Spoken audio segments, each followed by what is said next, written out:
be getting some good solid placement points. The real eyes on and storyline left is Ida. Like, if you're Ida right now, the best thing that could happen is you take out this entire lobby here and now. Just have a monstrous game from it. Give it your absolute all. It's not going to get any easier, though. Weird timeline where Sleepy could probably sneak into the zone unnoticed as well, because Nonshin cleared this whole area, so they might not expect anyone to be there. They didn't find him tucked in behind the tree, so he's looking to just steal points if he can. Woo. Schweppes practicing his TIG welding right there, making sure that he goes and he's walking that cup, fixing that vehicle, getting it loaded up for the rest of the match. I wonder if Ida has that IQ to understand if they were doing enough elimination feed tracking to have a good idea of who's left in this lobby. It's quite difficult with everything that's going on. But if they have a good, solid idea of who's left, then they need to realize that they got to amp this aggression up. Like, why not? If you're Ida, you need to wipe this entire lobby out if you have a chance at getting top 5, because if you don't, and we see 4th and 5th place get chicken dinners, like, top 5's gone. So let's see what they decide to do here. I understand why they're playing it very pensively. They want to make sure that they get to that end game, but you got to ramp up the aggression. Sleepy spotted in the end. Was hoping he could worm his way back into the zone, but not this time. Nonshin Red Force looking for a bit of an assess on the situation. Got a good lay of the land from the position they're in. Vitality close by towards Ida as well. The arena with a bit of a scouting play. Tourniquet there in the back of the vehicle. Limited cover as well, Jukes. And Nonshin, such an open angle to just take pot shots. Oh man, this circle not too kind, as there's a lot of open field in that center. Everyone's gonna have to play the edge. I would like to see Ida go push up into these buildings though and challenge Team Vitality. They need to, honestly. They have to clear the south side out pretty quickly. And you can see them in the vehicles and the buggies, just getting some more information for now. Rita, though, is just moving up ever so closely. He could hear those steps. He knows they're in that building. Audio cue giving the game away somewhat. Rita with the nades as well, pinpooled on it. If he gets a chance to arc it in, find a knock, then they could collapse, but they are starting to fragment over as well. Darkin advanced towards the zone, looking to get set up near the cover they found. 2 players make it in. Darkin with a knock over to Hyunbin as well. Fires back up onto this ridge and does some damage onto Nonshin. Vitality re-aggress. Emre holding. Rita with the assist. The shotgun slays back over onto Federales. Emre will pick off Axel, and Vitality crumble to Ida. They're starting to cook, Jukes. This is a perfect scenario for them, right? They got 2 players already taking a position in this next zone. They were able to clear out Team Vitality, and now they're getting towards that end game. It's still going to be quite difficult considering that you got E-Arena up on top with the circle priority. And most likely, we're going to see Ida fight Nongshim Red Force. So if that does happen, never mind. Ida, they understand. They need to win this game. Push up into E-Arena, challenge them, try to take them out as fast as possible, and then have to deal with Nongshim Red Force later. So many smokes being arced here, setting themselves up for it, trying to create some semblance of cover to protect them from Nongshim, block off the line of sight, and then take the fight over. Deep nade in as well. Nongshim aren't sleeping either. They're thinking about just taking the hit to him. It could be a three-way battle for the finish instantly. Tizzy so low. Oh, Schweppes got so much damage onto him. But now we're going to see Ida throw some good nades onto Nongshim Red Force. That's 2 knocks for them. This is the best case scenario. They need to wipe out this entire lobby if they want a chance. Here they go, and they are starting to do it little by little. But now E-Arena have woken up. Now they're starting to put in some work. So much damage. So little time to try and fix the issues you've suffered from that encounter, and E-Arena know that the knee is weak. Seeing if they can make him buckle with Schweppes. Clearing through. Good shots on target. Brings us down to just a duo on either side. Mormon with utility as well. He's only got that 1 Molotov left in the back pocket. 100 rounds of ammo on the AUG as he shoots up. Emre sneaking in. That one hurt. Unfortunately, that was his second to last name. Ooh, that molly. Mighty close. And Mormon gets the knock. Single player up left. It's Schweppes and Mormon versus the final player from Ida. Darkin. And Mormon. Can he somehow find a way to follow through and win this 1v2? Peak up. Oh, it's good. That's huge. Schweppes falls. They've got the revive off in the meantime. Mormon primes the nade. Tiny K tucks in behind the wall. Nade misses. Darkin peaks. That's on target. Headshot. Good shot. Follow-ups there. HG takes him away as Tiny K falls. Mormon closes the gap in the shotgun standoff, but will he win it? No! Are you kidding me? What a finish! It's Ida getting it done in the 1v3. Played it to perfection, Jukes. Woo! Let's go. They go for the res, he gets the engage off, wins the 1v1, isolates it with a nade, finishes him off, up close, sweating bullets with the shotgun, shuts it down and gets the dinner. DBS behind the tree, using that shotgun whip technology, saying, you know what, I'm gonna shoot that shot before you could even see me, and goodbye. I mean, this was perfect case scenario. Literally, this is what they needed to do if they want a shot at the finals, and they did it the hardest way possible. That was not easy. Look at the shot. Whoa. Whew. Bye-bye. The quick taps on it. Fast fingers. And brilliant decision-making with how he approached it in what was a chaotic moment. Milliseconds of decision-making. Sometimes you just gotta clutch it up. You know, you just gotta make a play if you want to keep your team in this tournament. And it's plays like that that are momentum shifters, right? It's one of those plays so big, so massive, that it gets your team so dang hyped that you just become an unstoppable force for it, right? So they got it in that game, and yeah, you can see that. You want to gain some faith in your squad, you want your team to believe in you, that is how you do it, and that is a kiss well-deserved. There was no buckshot in that shotgun, Jukes. It was all slugs. He just uppercutted the whole lobby. Made a play. That was one of the plays of the tournament so far. I mean, 1v3 to win the game, and if this squad makes it into the finals, that was it right there, guys. That is the play that made that possible. From feeling like it was becoming an impossibility to really just dialing in and immediately, like you say, locking in, knowing the game plan, understanding we have to fight. And they were so proactive that entire time. Yep. And that's the thing, though, guys, right, is you're in a situation where your back's against the wall and you can just look at it and be like, hey, you know what, whatever happens, happens. We're just going to play it out as is. No, like, this is what I love about this year in particular. We're seeing teams, coaches understand just doing whatever happens isn't going to work. You got to do something different. You got to adapt. You do indeed. And we got to get down to the stage with Kalaris to hear from Godlike. You got to adapt. That's right, thank you very much, boys. Here I'm with S-Power once again to talk about that first victory, as well as what was going on in Erangel, but I want to focus on Rondo to start things off. Obviously, you guys had great eliminations to start things off over in Neox, and then from the north side of that circle, you looked very controlled, and then when SUG wrapped around, you looked super controlled against them as well. What was the game like from your perspective? Our perspective was very simple and clear. We'll just play our natural game. We'll play in slow. Basically, we'll play in slow motion. We'll just go with the flow, and we'll try to clear our back as much as we can. And we did it very well. We executed the things very properly. So that's why we could secure the second dinner. Sorry. Looked fantastic, really did. That's a great start for you guys. If you continue that on, you're basically going to be qualified for the final, so it's looking really good right now. Game 2, of course, wide wrap on towards Stalba or on that east side, but then getting stuck on Stalba can be a little bit difficult there, and it kind of felt like that was the case for you guys. What was it like here from the team as a whole? We did choke there because we planned something, but we didn't execute that in a proper way. That's what costed us the game, but hopefully we are looking forward to the next matches, and hopefully we'll do better comparatively. Yep. It's looking good for Godlike. Thank you very much for joining me here, S-Power, once again. That is S-Power here, down on the stage, looking awesome here on Day 2 of Group B.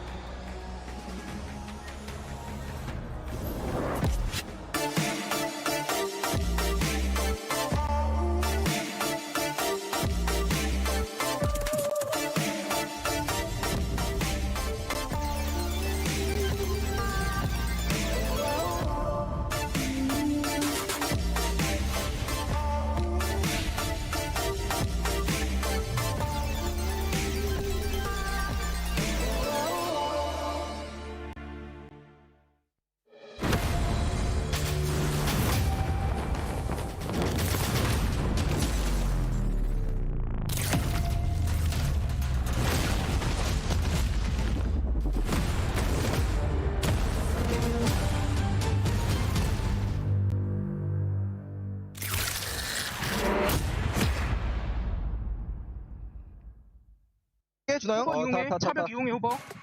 공 맞았다. 얘들아 왼쪽 보고 많아. 앞에 나무 기절. 나무 중간 나무. 나무 라스. 해단대. 나이스.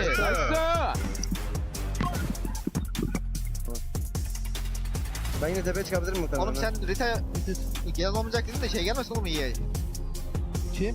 Gelmez oğlum iyi ne işi var? Tam atlanacak onlar. Ya beni almanız lazım yalnız. Berkin sen alırsın beni tamam mı? Alırım da. Şundan enforce'u çekiyorum. Yok kaçmışlar bunlar ya direkt. Yemini falan yok mu ya?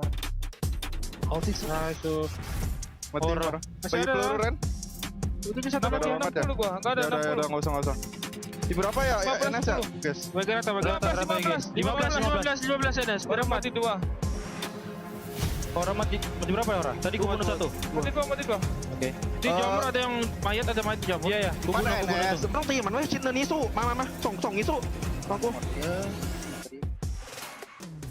เอารถโม่ไปรับให้ต้องรับรถจะระเบิดกูจะระเบิด โอเคตายมาผมอยู่นะ ถ้าเตอร์รอมา Loving the radio comms and the translation as well, but I'm also loving the PMWC Lucky Spin, which is available now in PUBG Mobile. Co-created with PDP creator Nana, the Electron Energy set, the Proton Power set, this stunning alien fusion grows out. Log into PUBG Mobile and take your spin before it's gone, like Max has done. I have tried it as well. I'm gonna try it again today because that grows out looks sick. It is amazing. And it's also glowing. It doesn't look like it right now in the picture, but it does actually glow quite a bit. So it's got some animation. It's themed around PMWC. It's only W's for the skins right now. And one team that was glowing in that last match was none other than IDA. Because IDA, my goodness, this is a squad that also needs to make sure they stay within that range of getting to the top 5. And they were able to do just that, Neptura. They were indeed really looking forward to what they have coming in off the back of that big win because, yeah, they did play that very well. I want to point out specifically their smokes coming on in there. We were talking about this again, you know, analysts, we chat in the backstage area. But it was really nice to see them use those smokes against EA when they made that push onto Nongshim. It was a really good performance there to just make sure. And yeah, you're seeing the day 1 versus day 2, night and day. I mean, I think we saw that in game. We could see it very clearly, but night and day on those stats as well, looking very good for them. I mean, I love this because I love having a look at their average of eliminations and being able to capitalize on that. And I want to give them a get them whatever food they want, buy them whatever skin they want in PUBG Mobile because it's insanity that E-Arena lost that with that much health and utility. Obviously, you know, popping on the zigzag, but was not prepared for that shotgun at the end. And you know what? Having teams that, you know, are creeping their way up from the bottom into these positions, they're locked in. Yep. And if you think you're at the top of the leaderboard and you're safe, it's not always the case. It's definitely not always the case. Between Circle, for us, we're looking at the match ranking here. Teams 9 through 13 were eliminated, Max, which leaves a huge opening for those squads towards the bottom and also for those teams towards the top to just kind of expand that lead. I mean, yeah, because it's so close towards the teams in the middle and especially the bottom of the pack, as you just said here, Seven. And because of that, I was expecting Tiamba to just kind of level up their aggression, which they actually did at the very start. They did go for a crash on, I believe it was 7-2 GS team. I'm like, yeah, this is great. But not on Circle 1 to Circle 2. You know, it's a little bit too early to go for a full commit fight and get instantly eliminated because you're not getting any eliminations and especially not getting any placement points. So Tiamba, I like the change of mindset, but it's just not at the right time. They need to do the fights when it makes the most sense in these games. Yeah, I mean, 7-2-1 sort of took them down, and that creates like that chain effect at the bottom 3, Max, you know? Yes. Giving a little bit of hope to none other than dopeness. They overtook them, put themselves in a good position, got on that north side, didn't scout Nongshim, and, you know, just leaving Kenji and Spigot to sponge some placement. But look, this is how crazy it gets at the lower of the leaderboard. Was look at the top damage dealers here. I was just speechless by what IDA was able to do there at the end. That solo player, he was even celebrated with the kiss on the forehead, just saying, good job, please keep that up. We really need that because if not, then we're not going to be able to make it to top 5 or even get close. But right now, that squad with this kind of performances, at least they're putting themselves in that it doesn't really matter area because they might end up going to survival, which might leave them open to just do whatever the heck they want. Well, that's exactly how you want to be playing, right? You want to make sure you are comfortable, ready to go, and ready to get into the next game without too much of an, oh my god, we gotta win this game if we want to succeed. But yeah, really, really good stuff coming in from there. Also, shout out to EA in that final play. I do want to say EA actually doing a really, really good job, and I think if it hadn't been for the EDA player, you know, flicking in to get that win, they were isolating EDA really well. They were moving around and trying to control as much of the zone as possible. So shout out to them. It's still a really good game from them. So again, going into the next Erangel, want to see more from them. Yeah, Arena. Shout out to you, E-Arena, right up until the end when you got absolutely smoked by one player with very low HP. One team that has been actually very consistent today, Max, for the first 2 games, which has been a big difference from what we saw yesterday in day 1 for Group B, is none other than Nongshim. Yeah, I was hoping you were going to ask me about Nongshim Red Force. I love the way they play because they're not an aggressive team early game, mid game, right? They're just trying to get a focus on their position. And especially if you look at this circle finish, western side of Stolber, very northern side. Where do Nongshim Red Force drop? Down in farm split. They go for wide rotation all around the eastern side of Stolber Mountain, get a great entry point, have a 4-man split, just scouting very passively, just getting some information, seeing where all the players are hiding in those bushes. And at the end, when the teams are at their weakest, they're involved in a fight, they have to rock up, they take the high gun position and get a ton of eliminations. Sure, it's not a win, but Nongshim Red Force, the macro decision making is just next level. Honestly, come over here, Max. That was just... Ah, no! Off camera! He gave me a little As we're looking at the overall ranking for Team Vitality, I mean, they're going to stay up there too. Godlike still performing well. Just let's keep an eye on that gap between Godlike and EDA Esports because it is currently at 12 points. S2G has been able to perform well. They ended up on a 1v1 with GodL. Yeah, they did. I mean, I'm on the fence for S2G, honestly, here, Seven. Same. Why? Because they are performing better. Are they performing well? I don't really think so. At least not in that game. I think they were way too slow on that third party. I think they took forever. Once the third party was done, then they took forever to actually push Godlike as well, just giving them so much time to defend. I mean, especially they only have 12 placement points over the course of what is now 8 games. That's a very low placement point, and the survival time must be abysmal.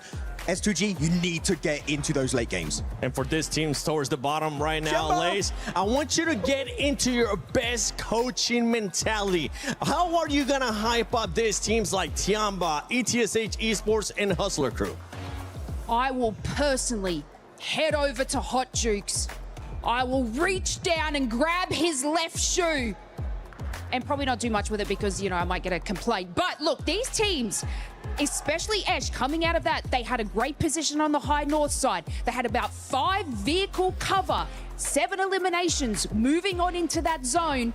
And what did they do? EA Arena, they knew that they were there. It's not like they was just kind of did a nice flank onto them, but they're struggling with these positions into late game. If they were to have just defended EA Arena from behind, it would have been a different story for them. But the passiveness when it comes just specifically to late games from Team Esh is sad. Yeah, it is sad for them. And for Hustler Crew, honestly, Kalaris, they might need a new pep talk, man. Yeah, that's going to cost you the big bucks here for PMWC. But I think in Group B, the big bucks has done all the talking. You've got 4 of the 5 at the very top that I think have been the big fish, the big kahunas. They've made some amazing plays happen each and every time. They've looked very flashy, but one that's been ultra consistent without looking too flashy, I think, has been Horror Esports. Just swimming along in that pond. They're a big fish at the moment. It is Horror. They're doing fantastically well. Again, so far they've had 2 bad games, like a 15th and a 16th. Where it's not gone well, but we caveat with the fact that if they don't have a bad game like that, it's a top 5 at minimum. They've had multiple thirds, multiple seconds. They've had a strong win yesterday on Erangel. They're just a consistent team. But when we look at this, it's nice because that's very promising going into the finals. No, definitely, definitely. Especially since someone like Skyrite is still currently in that running for a potential MVP spot of this group, I would say in particular. beast. maybe you can kind of carry that forward into like a final if it does occur. And that said, I feel like the top 5 as a whole, there's a little bit of separation already gathering from the bubble teams just below them. So Horror currently is kind of that boundary. I think that they can stay stalwart in what they've been able to do so far. Good splits and being able to take central positions. And they do control space very well. It's just that actually the very top of this lobby looks so flashy. When those stack levels come in, it's difficult to kind of go up against that. Like when we were memeing earlier on in the day with Vitality, they had a really greedy 4-man split. Yeah, they did. And then we had E-Arena with their 39-point game. But it just, by contrast, Horror's just chugging along. And I don't think we'll see 39 Elim games. We won't see 4-man splits going to the finals. That's the winning strategy right there. All right, well, thank you very much, Blank. It is time now to send it over to some of the big boys. Once again, on the caster desk, it's more games here at PMWC. Thank you, James. Thank you, Blank. Very exciting seeing everyone start to set things up with how it's going here, Dukes. The day, of course, already raging on. 2 of our battlegrounds played out and another spectacular one just on the horizon off the back of what was a monumental clutch. I'm hoping everyone tries to raise the bar of their own individual level to match that. They're going to need to, that's for sure, right? I mean, IDA did exactly what needed to happen to put them in the running, right, for top 5. They're still not there yet. I mean, there's still more to do, but you know what? Hopefully they can do it in style, and you guys can do it in style with that new Yangon Galacticos Champion Ancient Charm set. See if you can get that thing in game. I saw the players wearing it the other day, and I was like, I want some of that, right? I need some of that in a couple XL. Oh, yeah, man. If we can get 2 of those up here. And I mean American couple XL, right? You know, because otherwise there's like 5 or 6, you know. Don't worry, we'll get you a tight one that fits nice. We'll get you looking fresh. Fitted, baby. Straight fitted. And I'll tell you what, IDA are looking fitted to put themselves into that top 5. We'll see if that can happen. The rest of these teams with these lobbies need to go absolutely insane. There's only 4 matches left here. Yeah, dude, it's gone by so quick today, especially, right? It feels like we've just whizzed through these games. Well, whizzed, probably rather than rizzed. Some of the players have been risen. Oh, yes, they have. Yes, they have. They're looking good, man, as here we go into the second Erangel match here for Group B. Let's see if the zone's going to be finally kind here in this game, right? I think we need at least 1 normal Erangel circle when it comes to this group. Is that what you want? Just 1. All right, watch this. You ready? Yeah. Wait, you just wait. When you see the zone, you're going to be blown away. Okay. I'm calling it right now. You had the crystal ball when it came to GOAT, right, before. Let's see if Jackie's got it locked in now. If this thing goes to Zarky, I'm going bananas. Just wait, man. The anticipation's all going to be worth it. Trust me, Jukes. It's going to be the most revolutionary zone you've ever seen. Okay. All right, I'm ready for it. I'm ready for it. I know a lot of these teams are ready for it here. As I'm looking at that top 5, now that cutoff being 73 points. That is a huge jump down to 7th place. What is that, 24-point difference? That is a chicken dinner minimum just to catch up. And that's if these teams do nothing. Yeah. Okay, so it's looking mighty solidified here. But we've seen crazier things happen, that's for sure. As we're going to see Vitality, out towards military base early, as always. The classic set up from a fair few of our squads, because the playing path at least has been favorable for them. What about that zone, though? All right. Could have been way worse. That's still gross, though. It could have been way worse, though. That's what I'm saying. But what we're working with here, like 45% water? Like 35? It's still a nasty circle. I mean, this is really like one of the worst spots because of the fact that you have to make that bet, right? Like, you go to the mainland, you go down to military base, you try to hold that that bridge just in case the zone goes another direction. Vitality don't care. Like I said, they've done so much, so many points, they can do whatever they want, you know? But for teams in the mid-pack, it's not good. It isn't, because this is not one of those circles that's like, oh, I got zone blessed and now I'm going to get 30-point game. Yeah. It's like, we're just going to try to make it to endgame here. You're gambling on it of just like, okay, do we stay there? Do we go back to the mainland? Which one do we pick? We're just going to get stuck on a bridge again? Ugh. I wouldn't even know if I want a bridge fight. What do you do here? I'm really trying to crunch my brain and think, you know what? I think the best strategy here is to go in game and get the brand new Naruto skin. I think that is what you're going to do first, right? Get that Ninetales, Furies, Og, and that way I'll look good, right? And once I'm going and get that skin, then really think, what do I do in this game? As we're going to see Ida get that loot truck from Pachinki. Loot trucks really have changed the game here, the whole meta. They've really allowed a lot of these spots that used to be a little bit rougher when it came to loot now be absolutely stacked. Because I'm thinking, if the coaches had to tell these teams, Jackie, you have to win the game. Yeah. If you want to make it to the finals, it's win the game. Otherwise, just good luck, right? So what do we do here in this scenario? What position, if you were a team, where would you put your squad in to try and get that 20-point game? You go in mainland, you go in military, you taking bridge? What are you thinking? I think Gambleware's probably a little bit safer right now to just set up mainland, like you say as well. Like the blessing of the loot trucks right here. If they get something good out of this, I'm sure we'll catch vision at some point of what they actually got, right? You get some high-tier loot straight away. You can just coast early game. Cut out a load of that like early looting time and actually fight a bit more with an advantage. I'm thinking it from the angle if they've just got to carry on from where they left off. Squads like that, so take that Ida mindset of trying to push your limits further. Run some risk spray. You get some high-tier loot, get in there, start scrapping, see if you can squeeze elims, bully some of the lobby.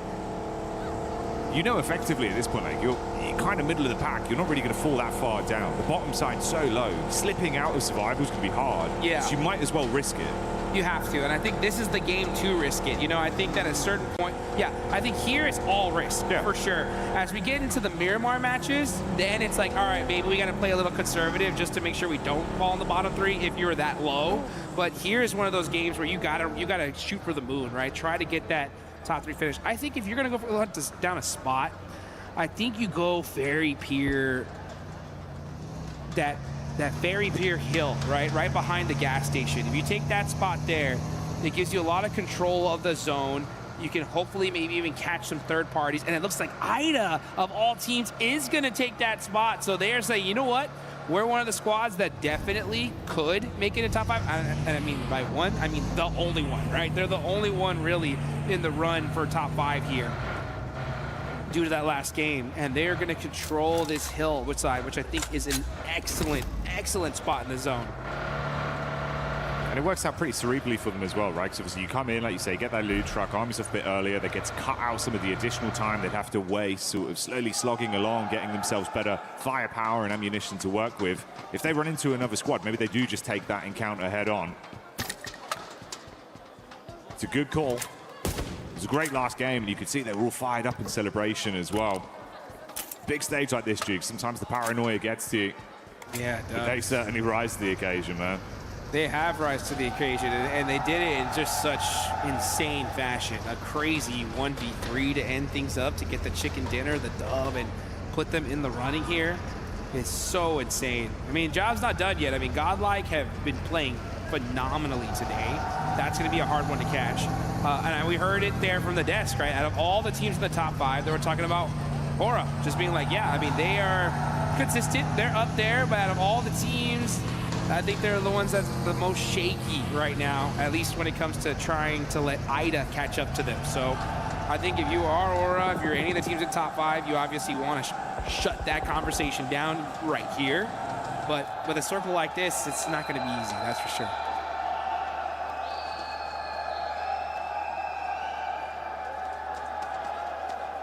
A team that was towards the bottom side coming into the start of the day with 721 GS, but they've rose massively, fighting hearty into these games and still being able to squeeze out a decent number of elims to rise up the ranks.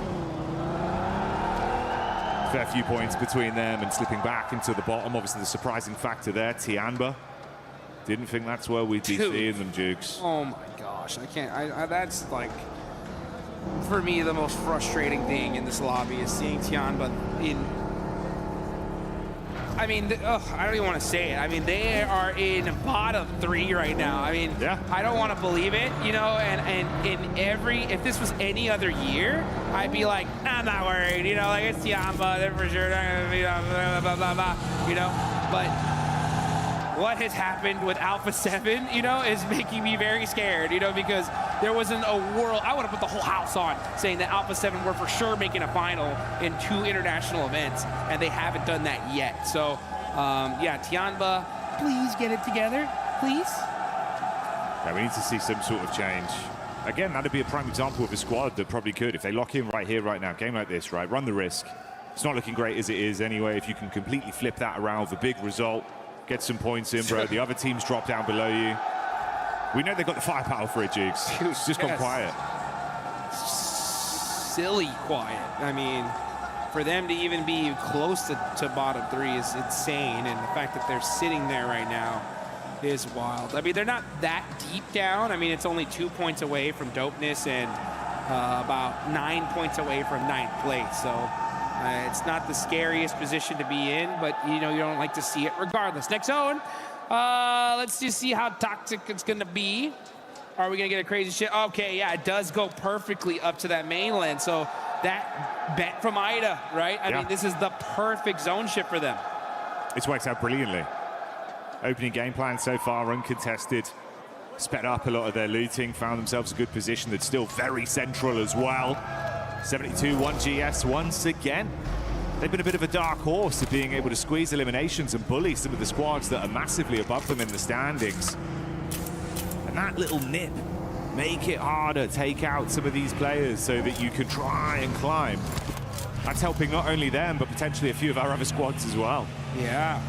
I mean, that's the teams you got to take out here, guys, right? I mean, at a certain point, I mean, I'm not going to say at a certain point. It's literally this point now. Like, right now. The mid teams need to hunt down the top squads. Like, you need to have the coaches should be talking to these mid-pack teams, analyzing their drops. Now, I'm not necessarily saying hot drop, but have a good idea of where they move rotationally. Try to gatekeep them on try to catch them out on a drive in somewhere. You got to do something to slow them down, because just hoping that they don't perform is just not good enough. You got to make your own luck. You got to find a way to make something happen. Unfortunately for Tianba, they lose a player on rotate, so they're going to be stuck with 3 here in order to get into that end game. And now QZZ gets knocked out by Ida. This is worst case scenario for Tianba. They're going to hold the warehouse here. Not the worst spot. It's one of those spots that you hard commit to. Are they not going to get this res? Oh, brutal. And that just shows the urgency from Ida, right? They're like, we need every single point we can get. Yeah, that's absolutely hellish for them immediately as well, right? If we're saying these kind of games where, yeah, as much as it's not barren, bottom of the bottle, not feeling like you can completely get back into it, another game goes by, suddenly you're looking at 3 matches left. If they remain in this position with their squad already falling down to only 2, and especially if you're feeding those points to a rising squad like Ida, this can't be happening. Dude, I'm getting flashbacks, guys, and I don't like it. I don't like it. I don't like remembering Alpha 7 being like, hey, all right, another bad game, another bad game, another bad game. What's going on here? And then all of a sudden, boom, they are knocked out. You could just see the look on the players' faces and just not looking too happy at all. Coaches from Young Galacticos are locked in right now. They're in 8th place, 47 points. And again, that is quite a few away from that mid-place position.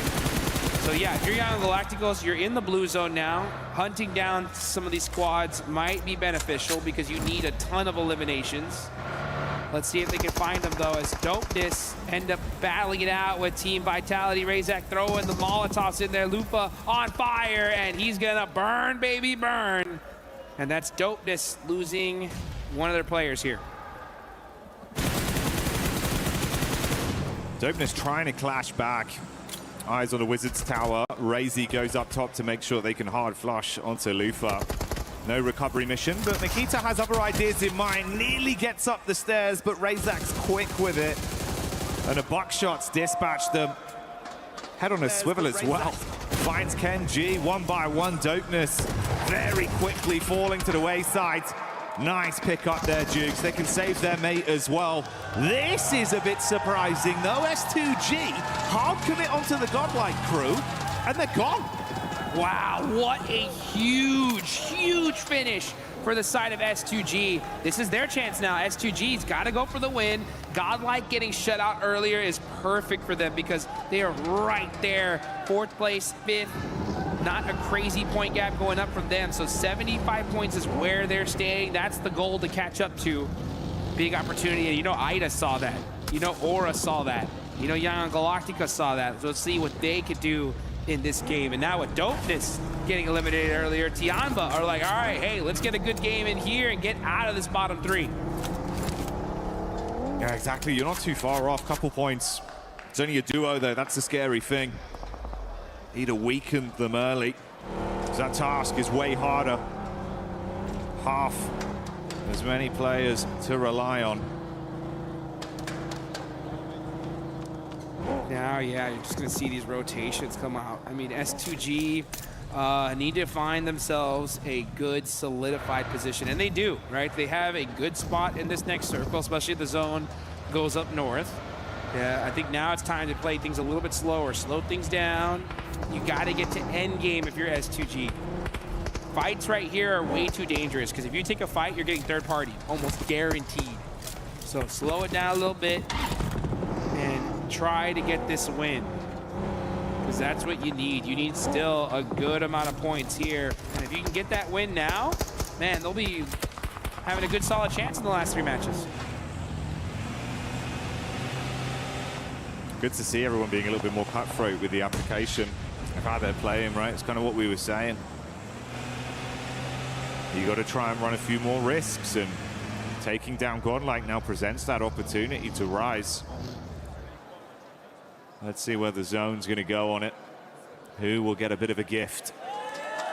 Dead center. Dead center here. So the S2G are still in play here. The duo from Tianba are not going to be in trouble because everyone's going to be crashing in this area. And you can see Vitality are driving right by everybody, instantly moving on. S2G not happy with just taking that corner side. They want dead central, and they are pushing on up. Vitality now. Oh, boy. Here comes TT Project looking to punish them in the shack. Nice shots there from Niaz. And this is some desperation points on the side of TT Project. They need every single one of them. Sitting inside the vehicles for Vitality is the only play they can make. They quickly heal themselves up and re-peek back through. Razak, star player for this squad that's been popping off in this very battleground. They're going to go for the quick pickup play, it seems. Federales runs in. Oh, the hovercraft just clipping the toes of Niaz as he gets crushed. And Razy finishes it off there. They can block some of this space as well. Hard commit to that recovery. Make sure they get back to 3 members, Jukes. How are these guys alive? I don't know. This is insane. I mean, this was the worst case scenario for TT Project. Just Team Vitality said, all right, you know what? Yeah, you guys thought that we were just big chilling. No. If you're going to take us out, you got to do it quick.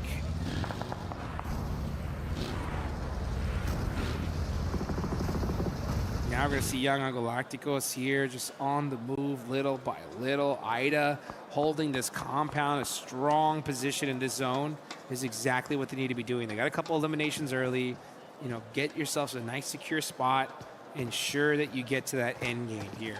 S2G would have 6 eliminations, which is a great start for them. They did lose 1 player, so they got to start playing very conservative here. They full committed to this position, dead center. They're like, you know what? We're going to hold the dead center, wide out in the open. We're going to secure this shack, have all our vehicles blown up. So they really, really need to hope that the zone just keeps centering on up to their position. That's the crew taking down Hyunbin there as they're able to detonate the vehicle. And you can see it's not looking too great health-wise for Nonshin Red Force. Chip damage onto one of them, 2 of the players knocked for now. That's a bit of a spread where you got Wolves nearby, Hustler crew in position. This is the fight that's currently going down. Ooh, nade inside from Slanik as Wolves get that one on target. Let's go Wolves, man. Wolves need to do something here to keep the NA dreams, hopes alive. Wolves having one of the best substitute players on the planet in Juancho. Fortunately, we haven't seen him in the game, but he is here in the arena watching over his squad. and hopefully looking to extend their stay here just a little bit longer. 30 points, not nearly out of the danger zone yet. They need a good game to at least solidify them to that survival stage. But man, that survival stage is gonna be jam-packed here. Tianba looking like they are gonna might be going to it. Alpha 7 looking headed in that direction as well. As we look at the top players, of course, we see a whole bunch of team vitality. That makes sense. It really does. Zone crunching in once again, though. Centering up. S2G, Hora, and of course the remaining members of Tianba within the area for now. Surprised Ida from distance as well when we saw that fight with Wolves and Nonshin, but they were able to steal away one more point just off the back of the encounter. This is Yangon pushing up onto TT Project. Oh, they're trying to get away in the vehicle, but they're running into another team on the hillside. It goes both ways, though. Damage done. Federales from distance helping Vitality put pressure onto these squads. You can see Young Galacticos, there's Say Cloud, all right, popping a couple shots there on the side of Vitality.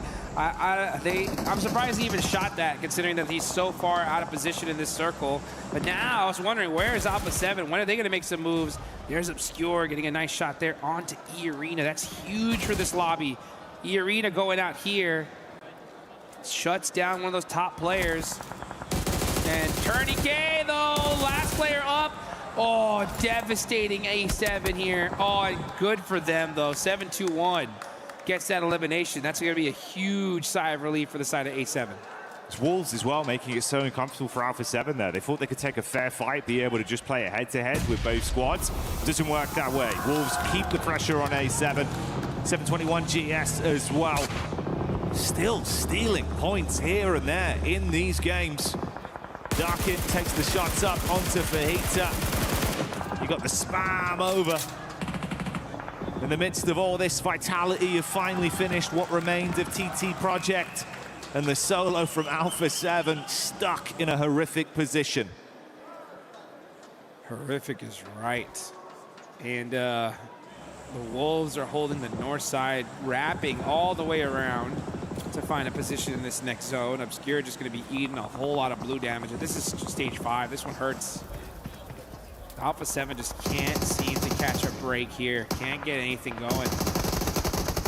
And S2G, hard committing to that central spot, is working out so far. And that is, yeah, Obscure's just going to go out to blue. So that's A7. If they want to make it into the top 3, they need to win almost every single game going forward. Impressed how good Wolves have been able to play as well with the really awkward fights they've had here. Handling themselves nicely against multiple squads. Sonic does finally fall, and he was hitting some big shots. It could be a detriment to the remainder of the Wolves roster. Yangon. Brutal position, bro. They got the smokes, limited cover, hovercraft still there. Now we're going to see Ida. 4 players up. They took the most dominant position in the zone early, and it is working out for them. What's even working out for them more is the fact that Godlike's gone, right? Nongshim Red Force are hurt.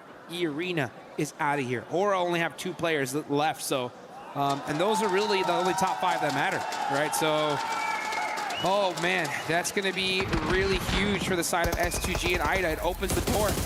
It opens the door for them to make it into the finals, but you still got to walk through it. Team Vitality, meanwhile, are applying that pressure onto Young Galacticos. It's only Smile and Romeo up left, and they are going to be stuck trying to just snake this one out and make something happen. Nade from Smile being cooked. A few shots over from Tiamba as well, it seems. Doesn't overcommit onto chucking that one, just going to belly crawl back through the weeds and see if he can get into a good spot here. Thread the needle with a nade, get it on top of Vitality. There's the boom. Not enough to connect onto Federales. Information going both ways as well. The hovercraft coming in from Romeo to close the gap. He dives out. Quick reposition from Federales. Now we're going to see Tianba get eliminated, so they weren't able to put up anything here. Federales looking to go ahead and make a play on a Romeo. Let's see what he can do. Does he have any? Doesn't need it. Jump headshot, baby, through the window, through the wall. That is how you get it done. Incredible Elim on that one. But whilst Federales is celebrating, Ida's eyes light up once again. They know their job is not done. Razak takes the heat back over to Ida and puts pressure on them. Razy incredibly low in the distance. They got to go for the pickup play on Rita. They have to tuck in now. Man, Team Vitality, 13 points. Oh, this is tough considering that these are all points everybody else needs. So they are just making this lobby that much harder here, as that's now Nongshim Red Force eliminated. So pretty dud game for our top 5, excluding Team Vitality. Aura's still alive with 2, but they haven't done much at all. And with S2G getting 8, this is a good chance. This is a good opportunity, right, for them to just continue to chug along and do a little good game of catch-up. Yeah, it feels like it's been a bit of a sleeper journey for them today. I mean, 8 elims. Still looking like they've got a lot more to give as well. If Ida go down, that's going to be them next in line to really try and take benefit from the games they're having here. Ooh. Ouch. Man, Team Vitality just crushing dreams non-stop here. They have the craziest day ever yesterday. And now they're just looking to crush the teams, or these teams that are trying to desperately make it to the top 5. Rita, it's up to him to make it a play on Federales. Oh, saw a little pixel. Takes a little pop shot at it. And now, Federales does get knocked by 721 GS. It just leaves, I believe, Razak up left for Team Vitality. Only one player left from Wolves now.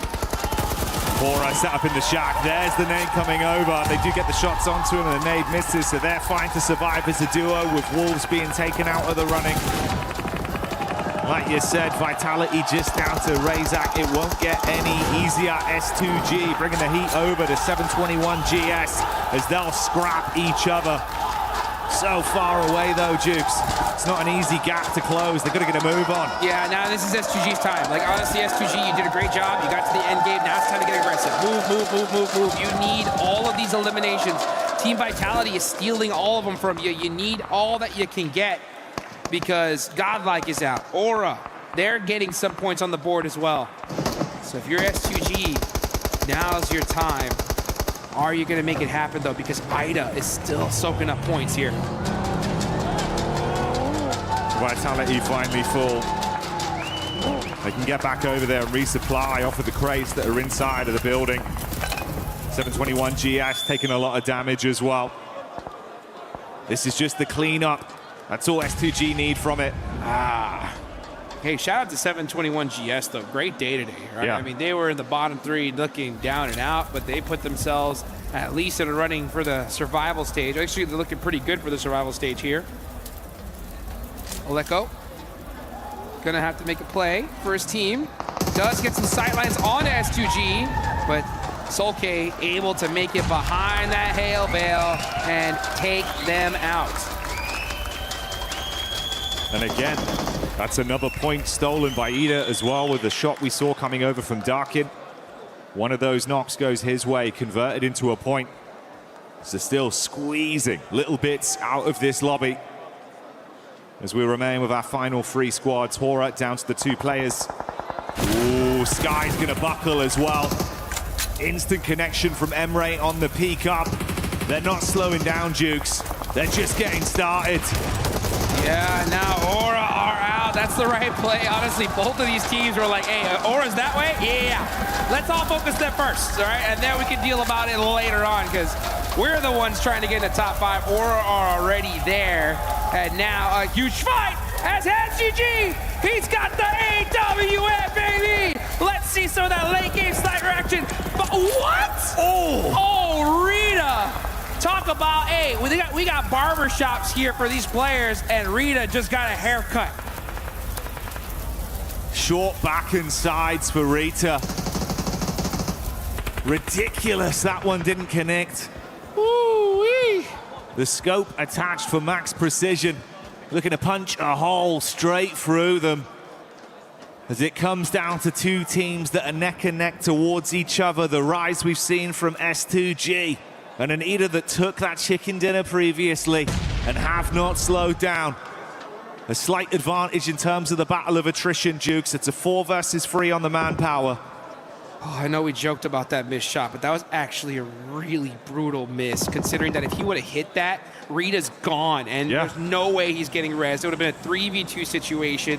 So, oh, barely missing. That would actually have been a 3v3, would have evened things up here. So unfortunate for that.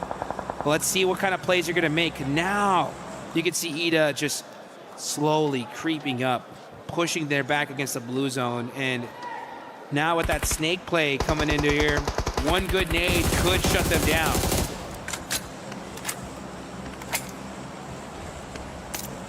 Come on, bust out that AWM again. You got to do it. You got to hit that shot for your team and clutch things up. This is where that kind of play could really come in and make something happen.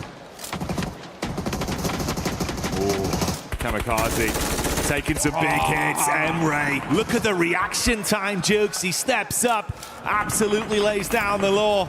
Spitting bullets, one by one they're being removed unless he can save it with the snipe. It's all over, and they're gonna run him down.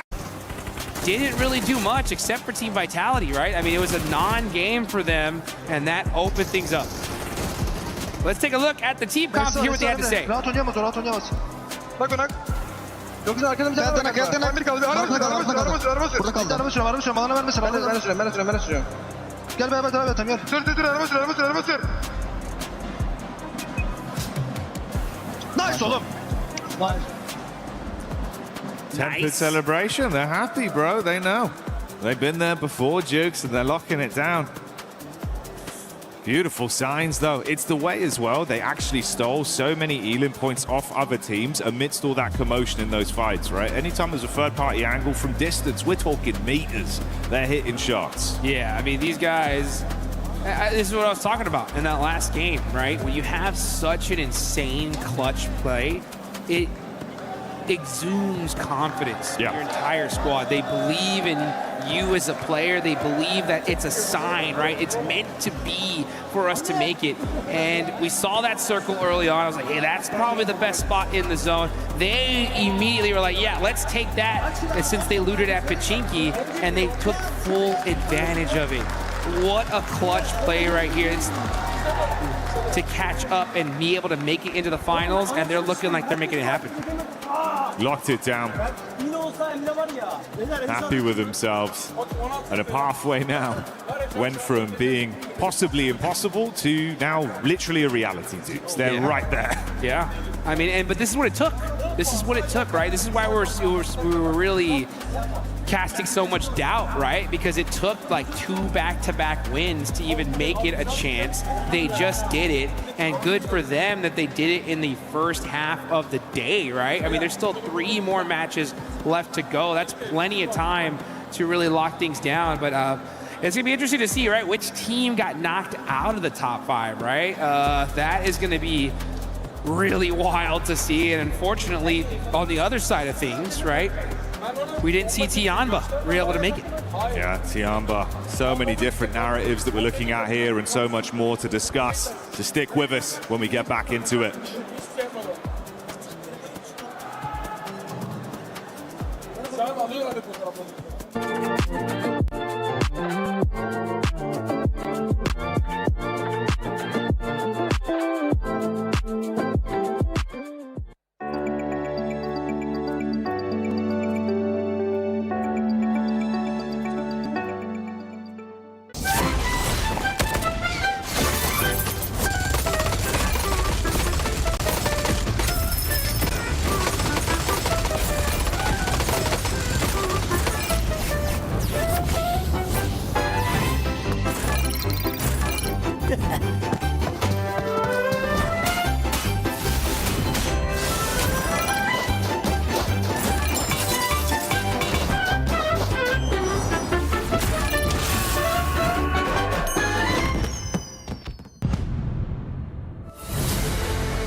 Team Vitality is one of the best teams in club championship this year, but I don't feel any responsibility. I think we're happy that outside our game, we also can contribute to the team's vitality point on the club championship.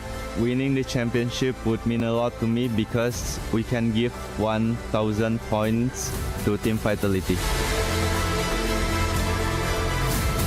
AJL 的俱乐部的排名在不断上升，然后我们也是会有一点压力的，然后我们也是随着压力的变化，我们也改变了我们自己的打法。如果 EWC 我们 AJL 拿下总冠军的话，我是非常开心的，因为我们所有的项目在多项开花嘛，大家都是在拿冠军，为一个目标奋斗，然后我们也是非常开心嘛。 За хэрвээ одоо Aurora Gaming Sub Championship-д одоо байрэлдэж ч юм уу төрүүлэх юм бол одоо мэдээж манай багийг тодорхой хэмжээнд төв нэмрээ оруулсан болохоор мэдээж одоо маш бахархалтай байна гэж бодож байна.